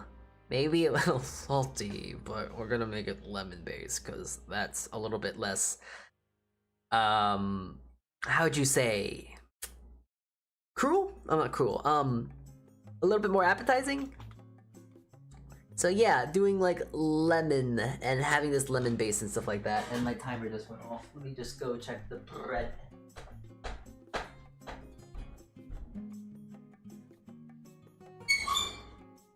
Okay.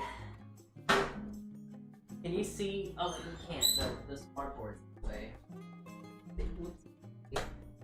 Oopsies. I don't want to unveil the prize and not have you guys see it. Not moving my camera back because I'm kind of gonna walk back and forth here.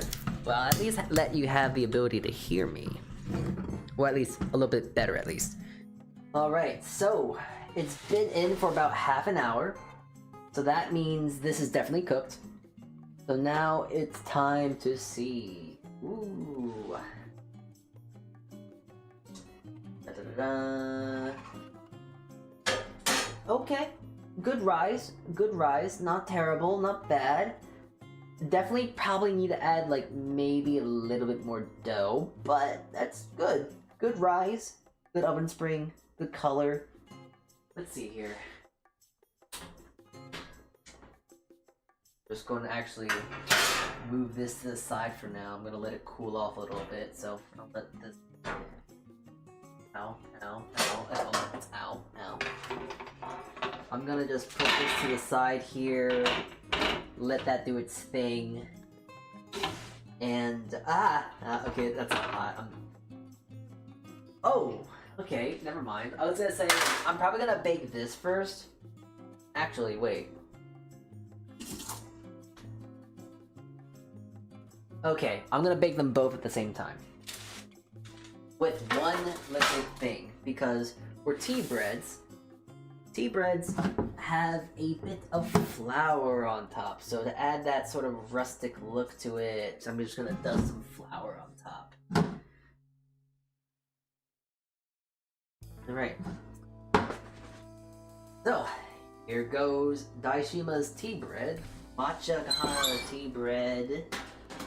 And on the bottom, we'll go in the braided buns of the the German bread. Actually, I should put them on the same rack so they don't actually put them on. There. There. Alright. We're getting there. Now we're cooking.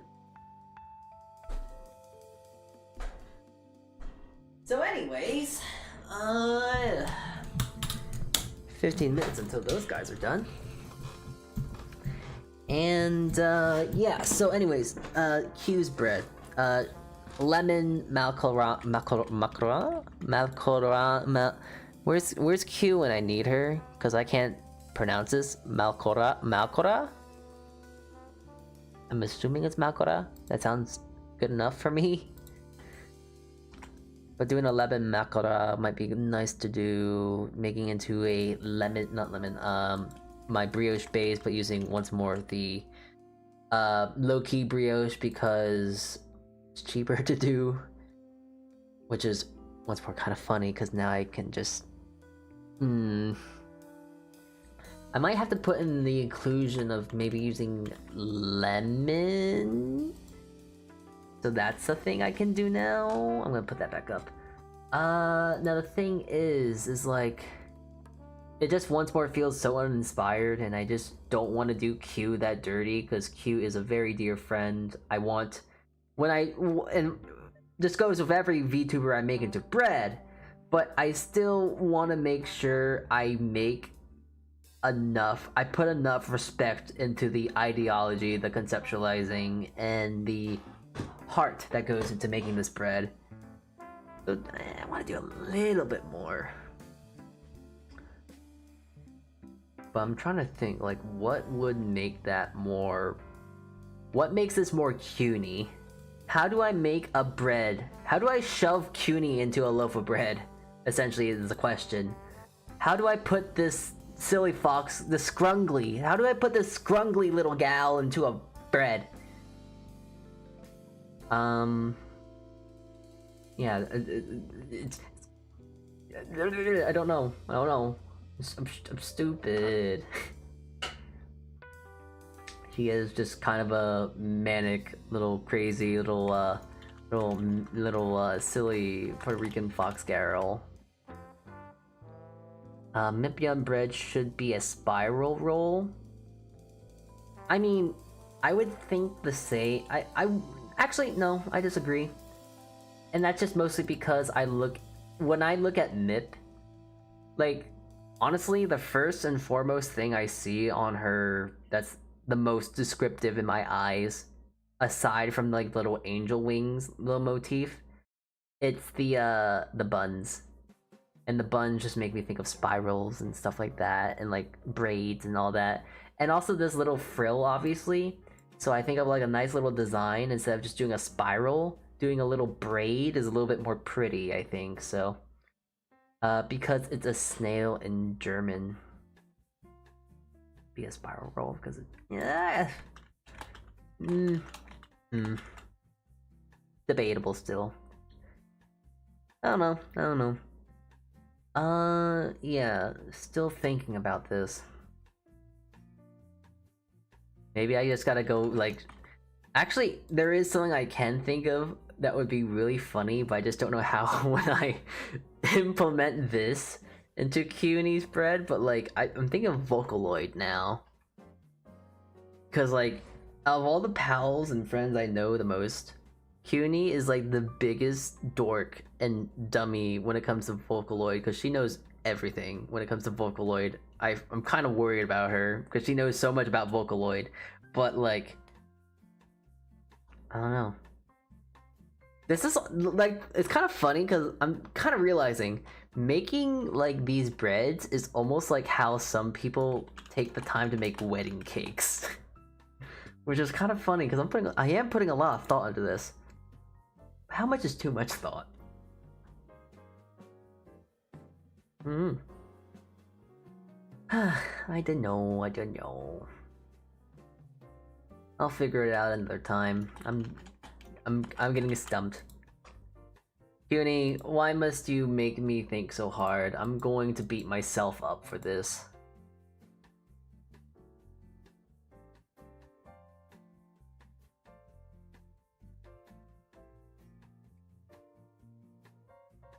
Alright, so that's Cuny, that's Sibeli, that's Koki. Who else do I want? Oh, I did Bal already. She's already into a bread, but to make it better. Cyanna. Cyanna's gonna be really silly. I don't really watch her too much, but I watched her from association of another VTuber. She has unfortunately graduated, but Cyanna stands. And she's kind of like a neat. So, and I've also just always was interested about doing a bread like this, but have you guys ever heard of Gatorade bread? Have you ever seen the posts about Gatorade bread? They are quite interesting. And apparently it has been... What is it? It has been proven that they can make into pretty good breads.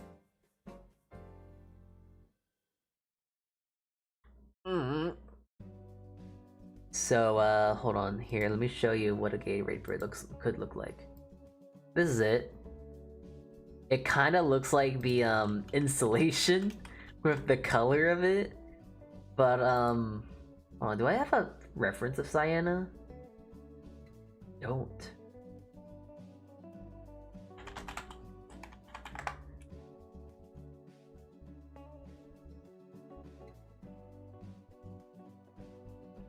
Okay, here she is. This is Cyanna. So yeah, she's a bit of a girl fail. There's a, you know, I'm also just talking out loud here. Man, boy howdy, I don't know why do I like so many girl fails. Why are they the most interesting for me? I guess it's just because I'm inherently a failure as well. I don't know. But, you know, she's very neat-like. And whenever I think of neats, I just think of, like, the most low-key, like, very, like, oh, this is cursed, but I'm gonna do it. So it's like, oh, if I were to make a bread based on Cyanna, I'm gonna go get the blue ice cool Gatorade and make bread based on that, make bread with that. Once more, I don't want to just do that though, because that is kind of lowball. That's kind of, it's just kind of, it's not insulting, because that's just like, that's kind of what this is the best vision I do have. But I also want to add more to it, I guess. I just don't know what other kind of things would, like, what else would scream for, like, Cyanna, I suppose. I mean, she's a talented singer, I know that. She sinks herself in her couch, I guess, I don't know.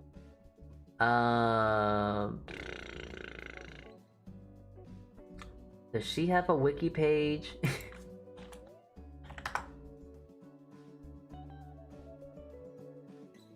Oh, she's also from Puerto Rico. Huh. I think. Intriguing. Interesting. I'm gonna have to pocket that idea for an idea down the line. For that, not idea, but for thoughts down the line. Oh, wait, I remember. She has like a very tropical theme as well. Tropical. Okay, I'm gonna try and conceptual. I'm gonna think here. I'm gonna let the gears move a little bit. Blue, neat, tropical. I'm thinking almost Hawaiian. I want to put pineapple in this now. Pineapple Gatorade bread sounds wacky as hell. And you know what? I fuck with that. That sounds awesome. That sounds horribly awesome. pineapple. I spelled apple with 2 L's. Gatorade pineapple bread. That sounds perfect, actually. That sounds great.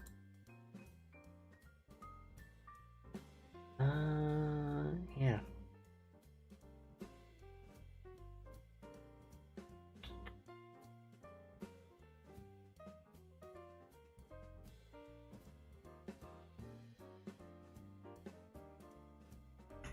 Yeah, that's good enough. Now I should hold on. I'm gonna actually close this off now.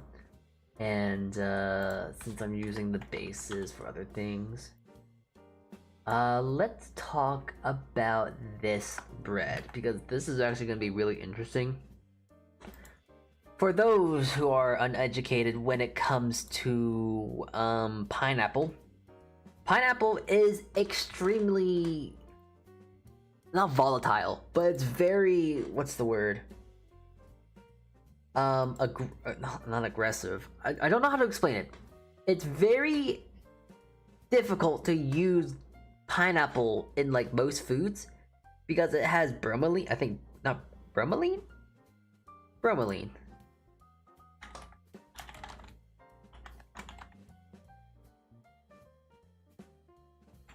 Bromelain. Bromelain.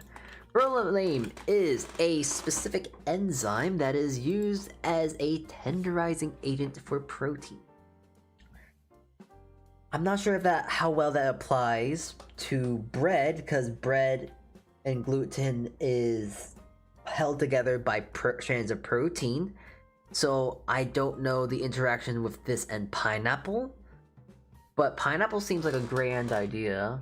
And considering how I'm just gonna base this off of what is it?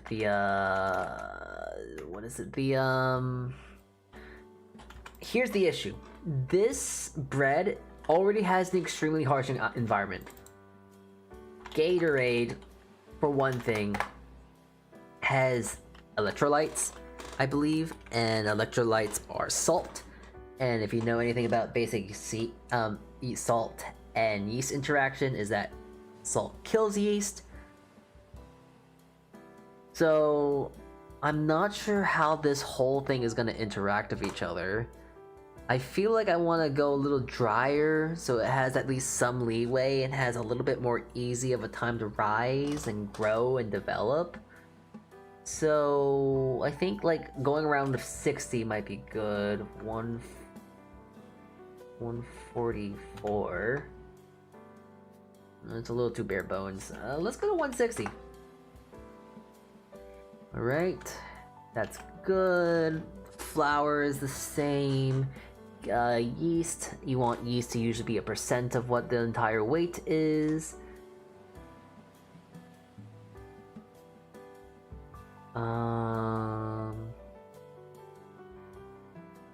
Yeah, actually it has to be higher overall dough. That's perfect, 1%. Same thing for this. Okay, salt. I don't think I really want to add too much salt though. I think it'll be really strong as is, and especially if I'm having the addition of pineapple, that'll make it a little bit more difficult. And also considering that this is a a very small recipe, if you cook the pineapples first, it denatures the bromelain. Oh, really? I didn't know that.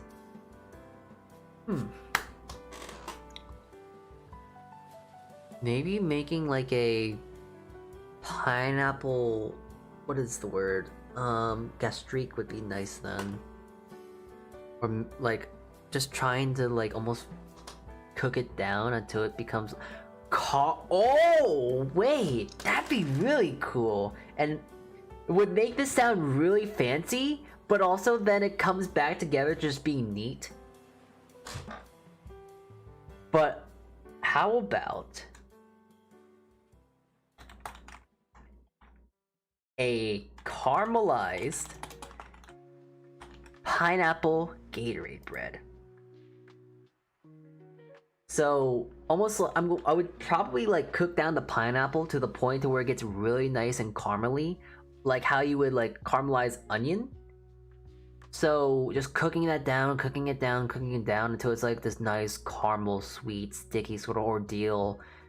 And then adding that into the Gatorade, and then this actually becomes less of a sour, tart, acidic, very harsh area for it to go, and it turns into this like nice sweet thing and actually would help aid in yeast growth. Why bother with the Gatorade if you already have fruit? The color. Specifically the color. And also, when I think of gamers and neats, I think of Gatorade. It's cursed and funny. So there's that as well. Because I don't think I have any other... There's no way in my head that I can't... There's no way in my head to where you can get this color of blue. If... Hold on. Oh, hey, the bread should be done. Hold on.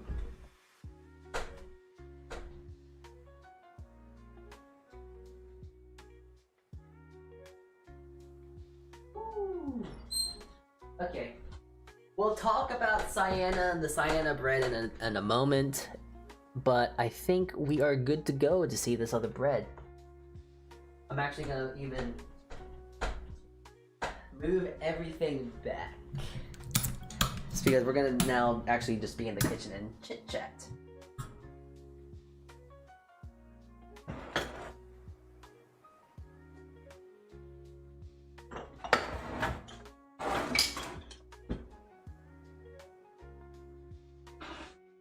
So first of all, this actually did proof perfectly.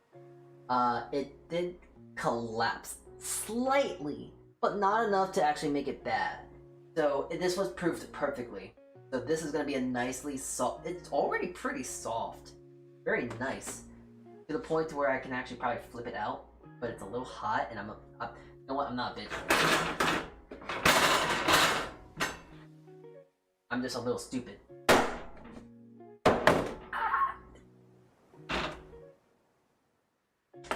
Anyways, I'll get to that in a moment. I left my... Okay. Yeah, these look really cool. Oh, this looks so cool now. Look at that. Okay, so that's Nip's bread. Very beautiful. And here is Daishima's bread. It actually looks pretty good too. They feel nice and light. Like, this doesn't feel heavy. So once more, perfect proof, perfect time to rest and rise. These two right here look wonderful and lovely and are very light, very soft. This smells so... It smells so buttery. It smells... Oh, it smells so... It smells excellent. It smells buttery. You can smell the butter. Hold on. What's in this bread again? I forgot. I can smell the butter.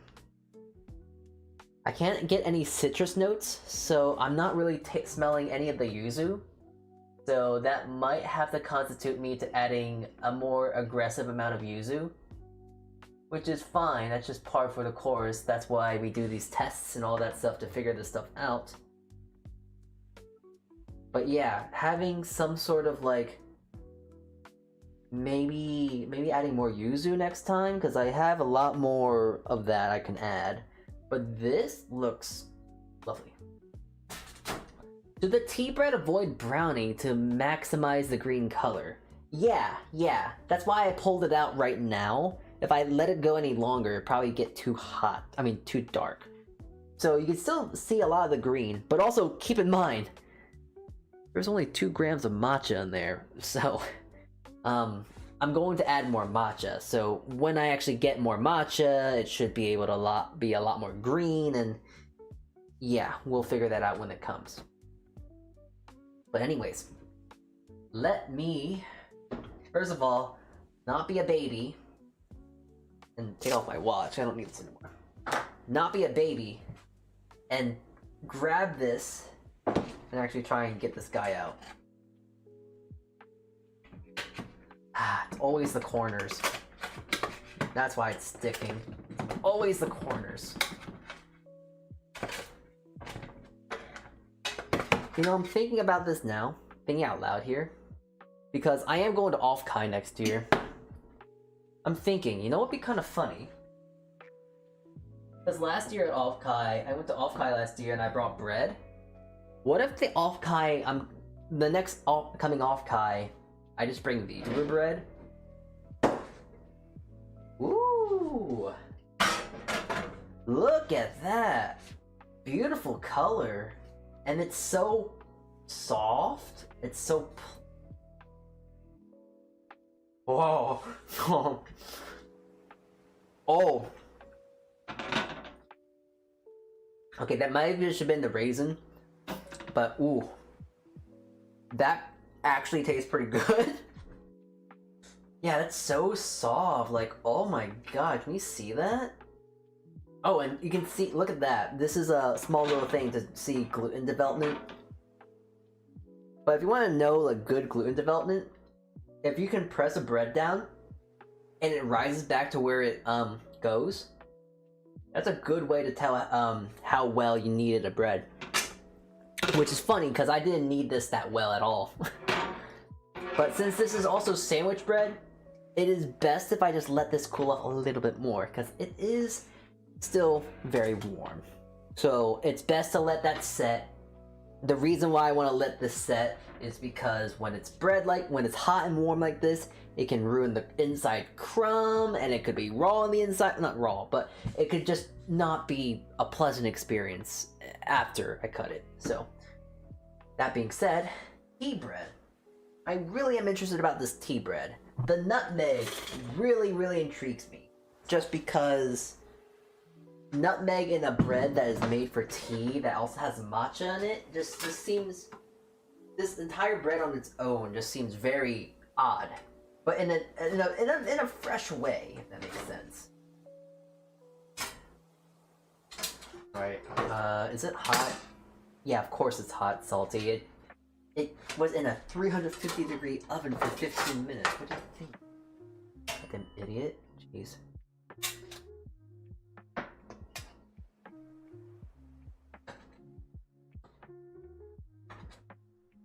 Yeah, I'm thinking back now. I think I should have added more oil.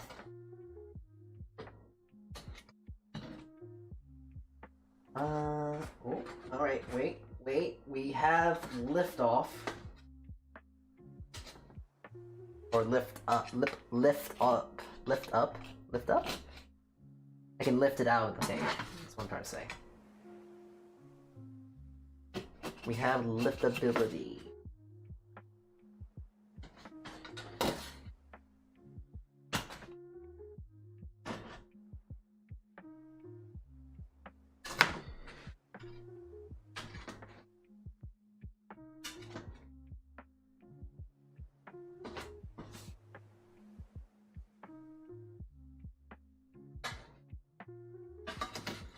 You know what these kind of actually look like? And I hate to just bastardize this because I imagine this is like, not imagine, but this is like a very nice high quality bread and whatnot, and I don't want to downplay it. However, that being said, I hate to say it, but these look like hot dog rolls, do they not? Am I crazy for saying that? They look like hot dog rolls in a way. I also just feel, just because since I am making a bread like this, I think the constitution of making tea just makes the most sense here, does it not? Making a little tea. I think this constitutes a bit of tea, does it not? Okay.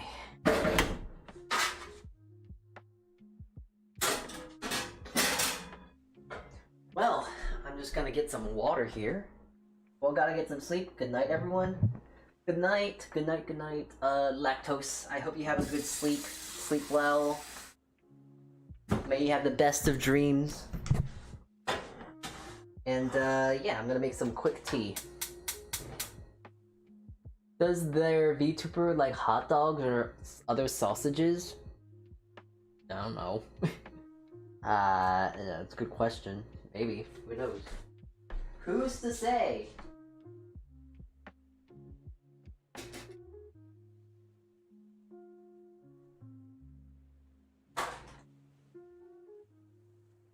Okay, I have a lemon balm tea.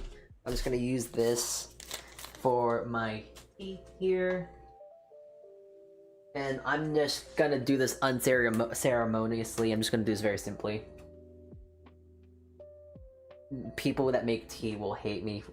I just threw a thing in there. But this feels and looks really cool. Oh, here. You want the satisfaction of seeing the spread? Hold on. Alright, here we go. Ooh. Very nice, actually.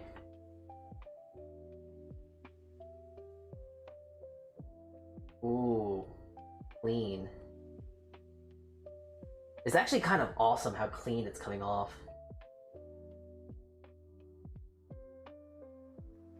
Ooh. But now they look even more like hot dog rolls. Yeah, I think I might have to cut them down. Not cut them down, but gotta try and like roll them a little bit more. They're a little too tall. Too tall of a bread to have. But yeah, that's all in the sense of testing and all that whatnot. You know, as I've been saying the entirety of this stream. Trying to mix this tea. I'm trying to quickly speedrun making tea, and if you know anything about tea, you want to take your time with it, but I'm patient. And this is also not a tea making stream, this is a baking stream.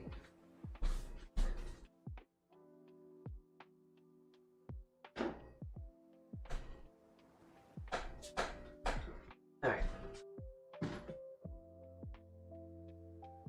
Put sausages in them. Some sort of delicate sausage would be eaten nice with tea. I don't know. I'll ask Daishima about that. Maybe he would know. I don't know about that one.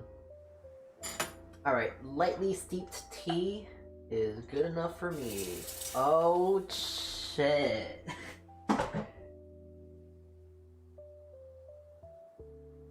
I'm a very smart bean. I'm a very smart cookie. There we go. Anyways, quick tea, quick lemon balm tea, and the Hanian tea bread. I'm gonna actually just try and tear it. Ooh. You didn't see it all the way. Okay, hold on, let me try to do that again. Come on.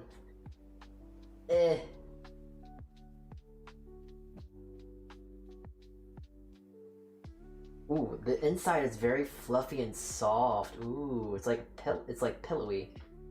All right. Smells good. Very strong in nutmeg. That's the first note of like smell I can get from this. All right.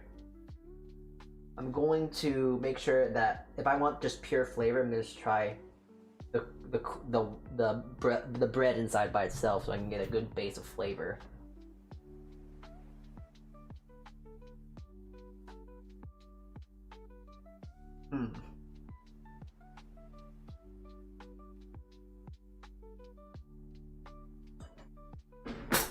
Okay, so we have our first problem.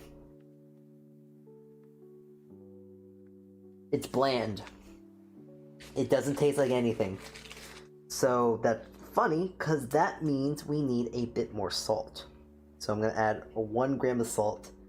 And actually for the sugar, I'm going to make it 7 grams of sugar.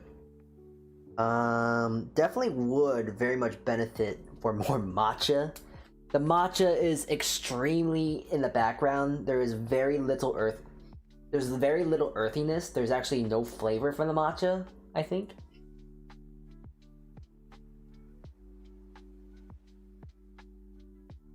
No, I can taste it.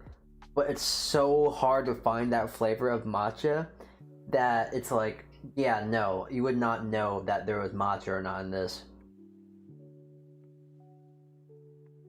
Good bread, though.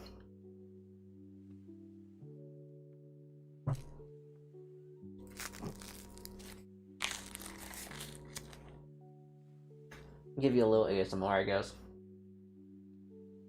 But the nice thing about this so far, the nutmeg is actually perfectly. It's the perfect amount of nutmeg. It is in the background. You can definitely taste a little bit of it, but it's not overpowering like most nutmeg. Very good background notes of flavor. Very aromatic is one of the first things you can smell if you sniff this bread. The crust is very soft, for one thing, but it's also very crusty on the bottom.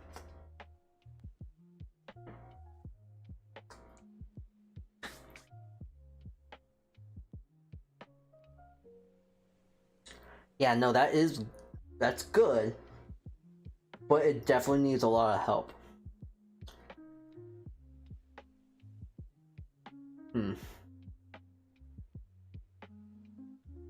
But the outside of it, the crust definitely tastes a lot better than the inside flesh. It is just so bland. All right, well, here maybe it's bland because it needs like tea. So, and dip it in my little lemon balm tea and see how that goes.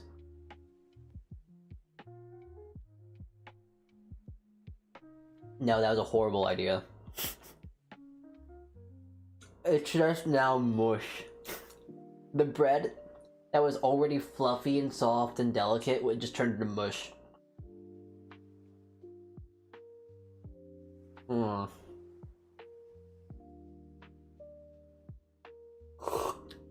Good tea though. A little rushed, obviously, but good tea. Good tea. Yeah, no, but aside from like not thinking about flavor anymore, if we're just talking about texture, crumb, and all this sort of stuff, the crumb is very good. Texture is very nice. Didn't overproof, so that's a good. Flavor is okay. Texture is okay. Crust is okay. Rose nicely. It's just so bland. And once more, that's my fault. It's just my fault. Good bread. Good bread. What if he steamed it instead of baking?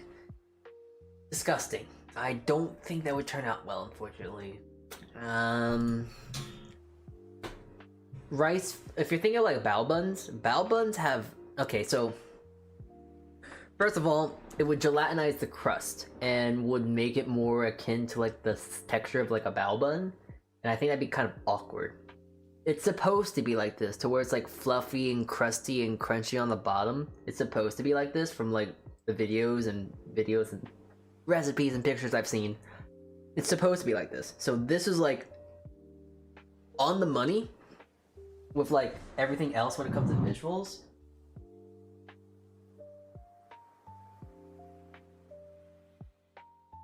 But other than that, it's just bland. It just needs flavor. That's really it at the end of the day. Alright. Well, these are now soft enough. Well, warm enough that I can just kind of pick them up with my hand. This is Mips bread. This is very nice. Oh wait. I can smell the bit of the yuzu now. I'm smelling the bottom since it has a bit more of the caramelization, a little bit more deep in color. I forgot, before I rip into these, nearly forgot, I need to take pictures.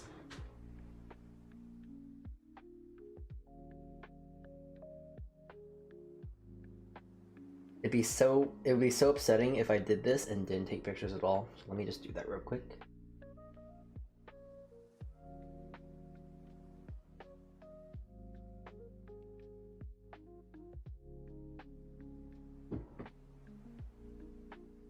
Alright. That should be good. A little overcooked? No, it's not that overcooked actually. What you see is just like my camera, it's just not that grand. But this feels good, it smells good, and smelling the bottom, I can smell a bit more sweetness. I can smell a very distinct sweetness that isn't just granulated sugar. So I believe I can smell a bit of the yuzu. So let's see. I'm gonna do another little thing here. You see it? Alright, cool. Ooh. Oh. I can definitely see this. Ooh, it's okay, it's very soft, very fluffy, so that's good again. The hydration is good. The fat, I kneaded it nicely. What is it? I can imagine this would be great with like a honey butter. Be very nice with that. But aside from that, see how it tastes. Crumbly. Almost like a biscuit.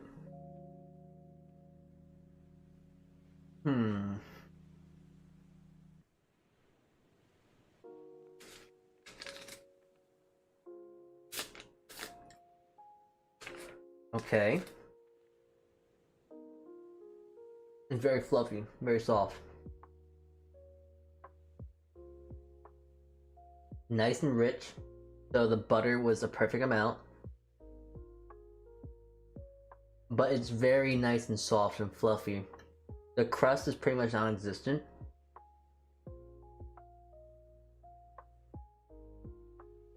But that's all I'm getting. This is a very good, basic bread. But I'm not getting any of that yuzu flavor.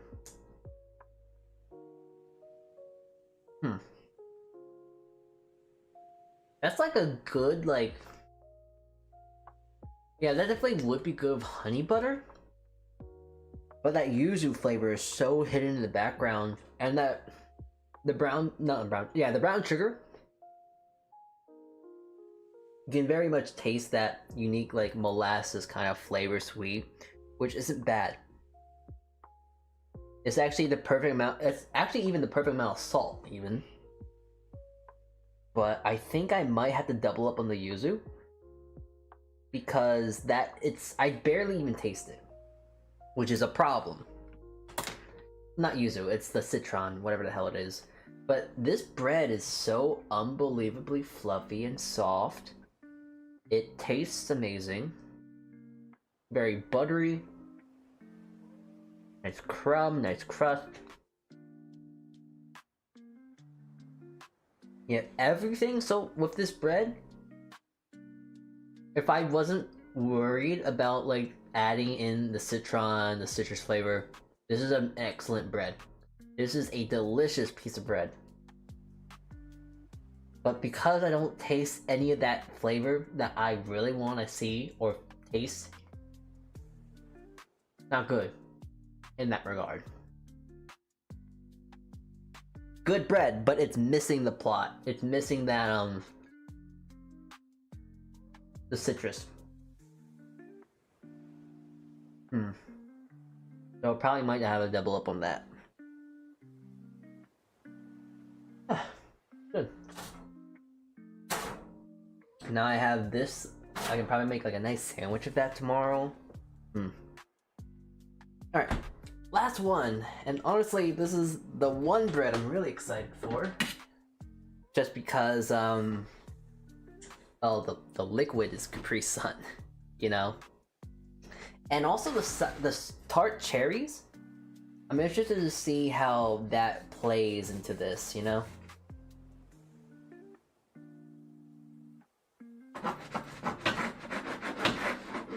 Alright. Ooh. Nice crumb. It actually hasn't changed. The Capri Sun did not change the color of this dough whatsoever. Which is nice. That is that's good to know. So, I don't have to worry about it being like orange or pink or whatnot. Oh, but that smell. You can tell this you can tell this is Capri Sun. Ooh. It's not okay, that's not bad. But it's just funny because I can smell what I can smell what the fruit punch flavor of Capri Sun smells like. I can smell what it tastes like. Very fluffy, soft, like all these breads. Has good crust, not too dark. Here, let me just try this now.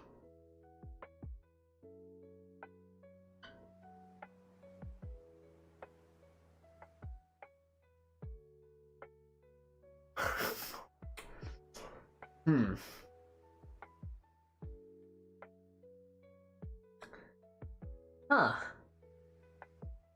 You actually don't taste the Capri Sun.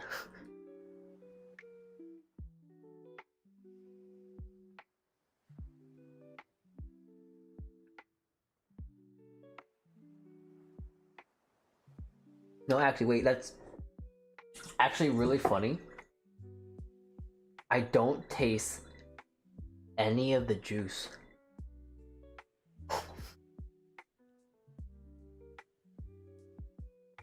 No, there's no juice.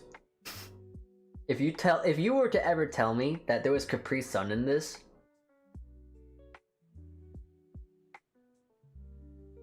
I don't think I could believe you. Which is actually awesome. Which is really goddamn funny. Just because you could just make a Capri Sun bread, people will look at you funny and go like, why are you using Capri Sun? But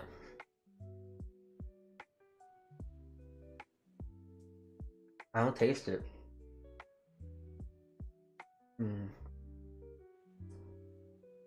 But I'm at a loss here now, because here's the one issue.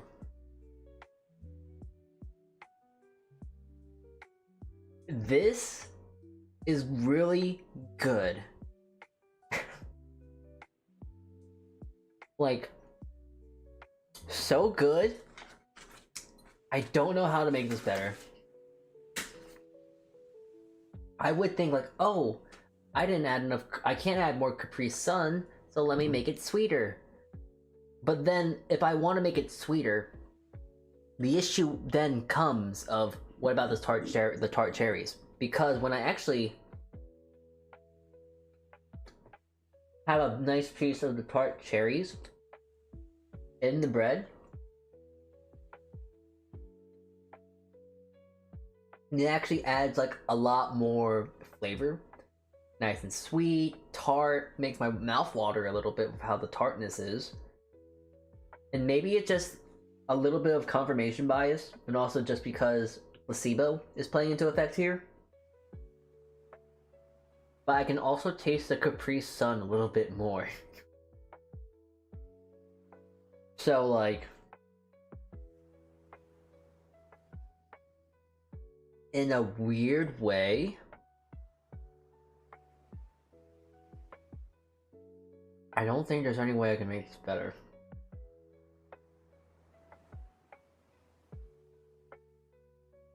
I think this is the I think this prototype just might be the final version of this, because first of all, I ate the entire slice, and that was a big slice of bread. But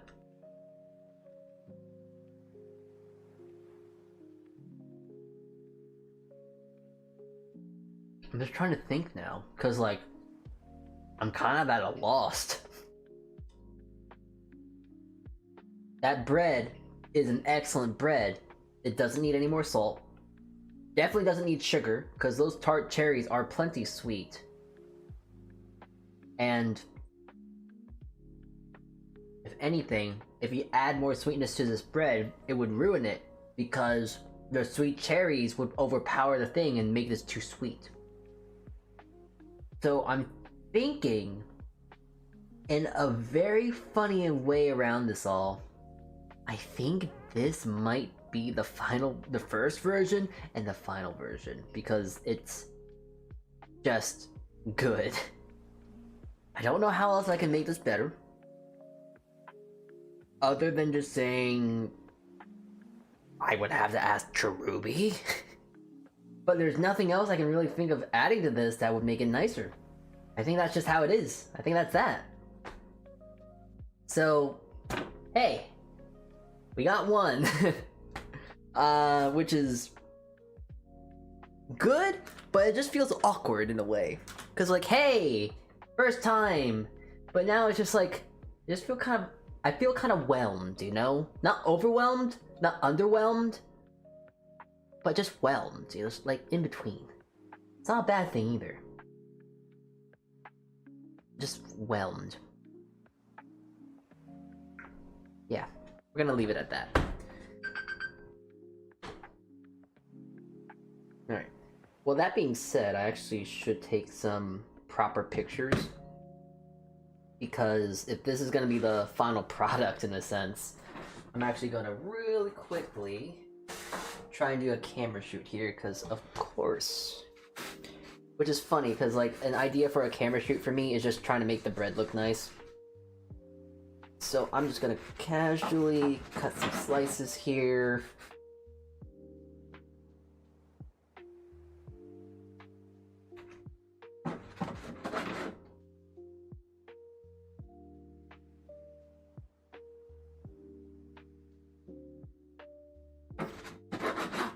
This slices very nicely too, which is something that's always great for when you make a good bread like this. Very nice.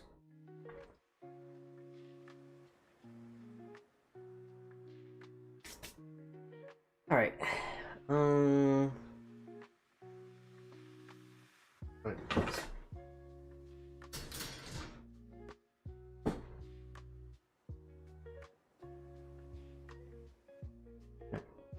I'll post that in the Discord later. Alright, let me stand up.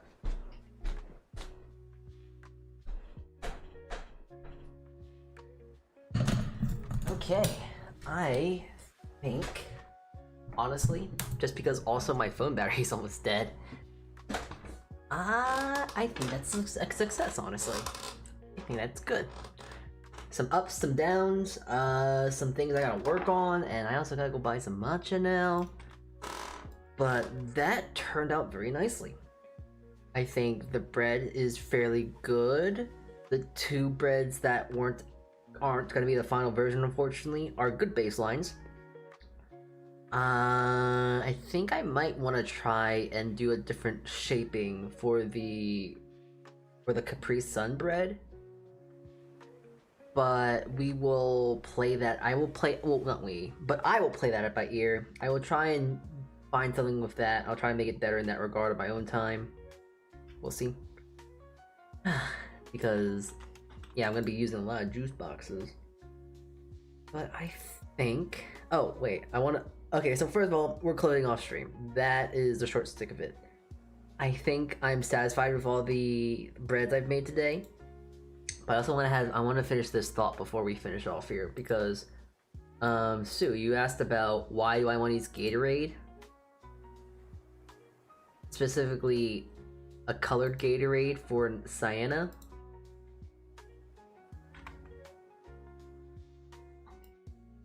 Look at these colors, alright?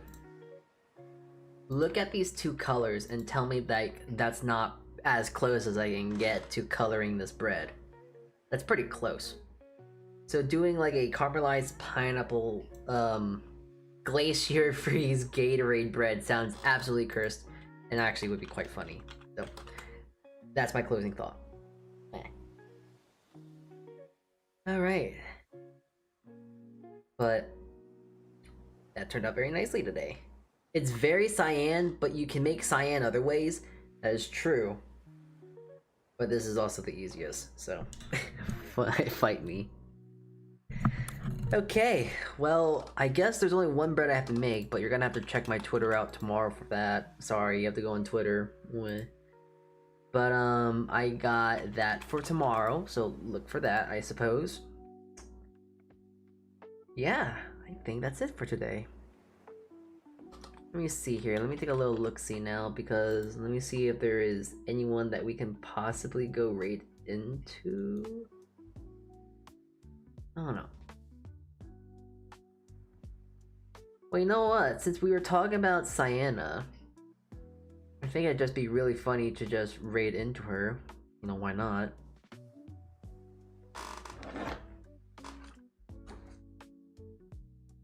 She's just chatting, so I guess we can just go raid into her, yeah? Wouldn't be too much of an issue, I think. And also, I think it'd be really funny just to run into someone, go into the stream and say like, I'm making you into bread, and you're gonna be Gatorade flavored. So, yeah, I think that is the way to go. I think that is what we are going to do. That is if I can raid into her, and if I can't, then it is what it is. We'll find someone else to raid. Yeah. All the things turned out nicely today. I'm quite happy with how this turned out. The bread was tasty. I got a lot of leftover bread now. I just don't know what to do with it all. I'll figure out something. But it's good tasty bread at least, so I'm happy about that. Let's see. Yeah, okay. I am going to end the stream for now, and let me see, can I send you guys off to Sienna? Oh, wait, let me look at Twitch, YouTube side, because let me see if I can raid you guys, send you guys off somewhere. It doesn't look like it. Oh, well, we can do a dual raid. I can raid her on YouTube side as well, but... Sure, you know what, I'll redirect you to Sienna, but I'm gonna just send the messages over on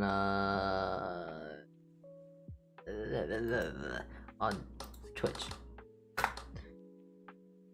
Alright, cool. We're green to raid. So, thank you all for tuning in today. Thank you Lactose again for that raid, for that sub. Thank you so much for today. I appreciate y'all. Thank you for tuning in today to this little fun stream. I got a lot of homework to do now. So yeah, thank you all for tuning in today. Thank you for spending your time with me today. I know time is very a precious thing to worry about now. But thank you for tuning in. I hope you guys have a good rest of your day. Morning, night, noon, evening, whatever it may be. And I hope you have fun with Sienna. Thank you all for tuning in today. I hope you have a good rest of your morning, afternoon, and or evening. And I will see you guys when I stream next. And I don't know when I'll stream next, but I'll stream at some point. So yeah. Saltea Kichee everyone, and ciao.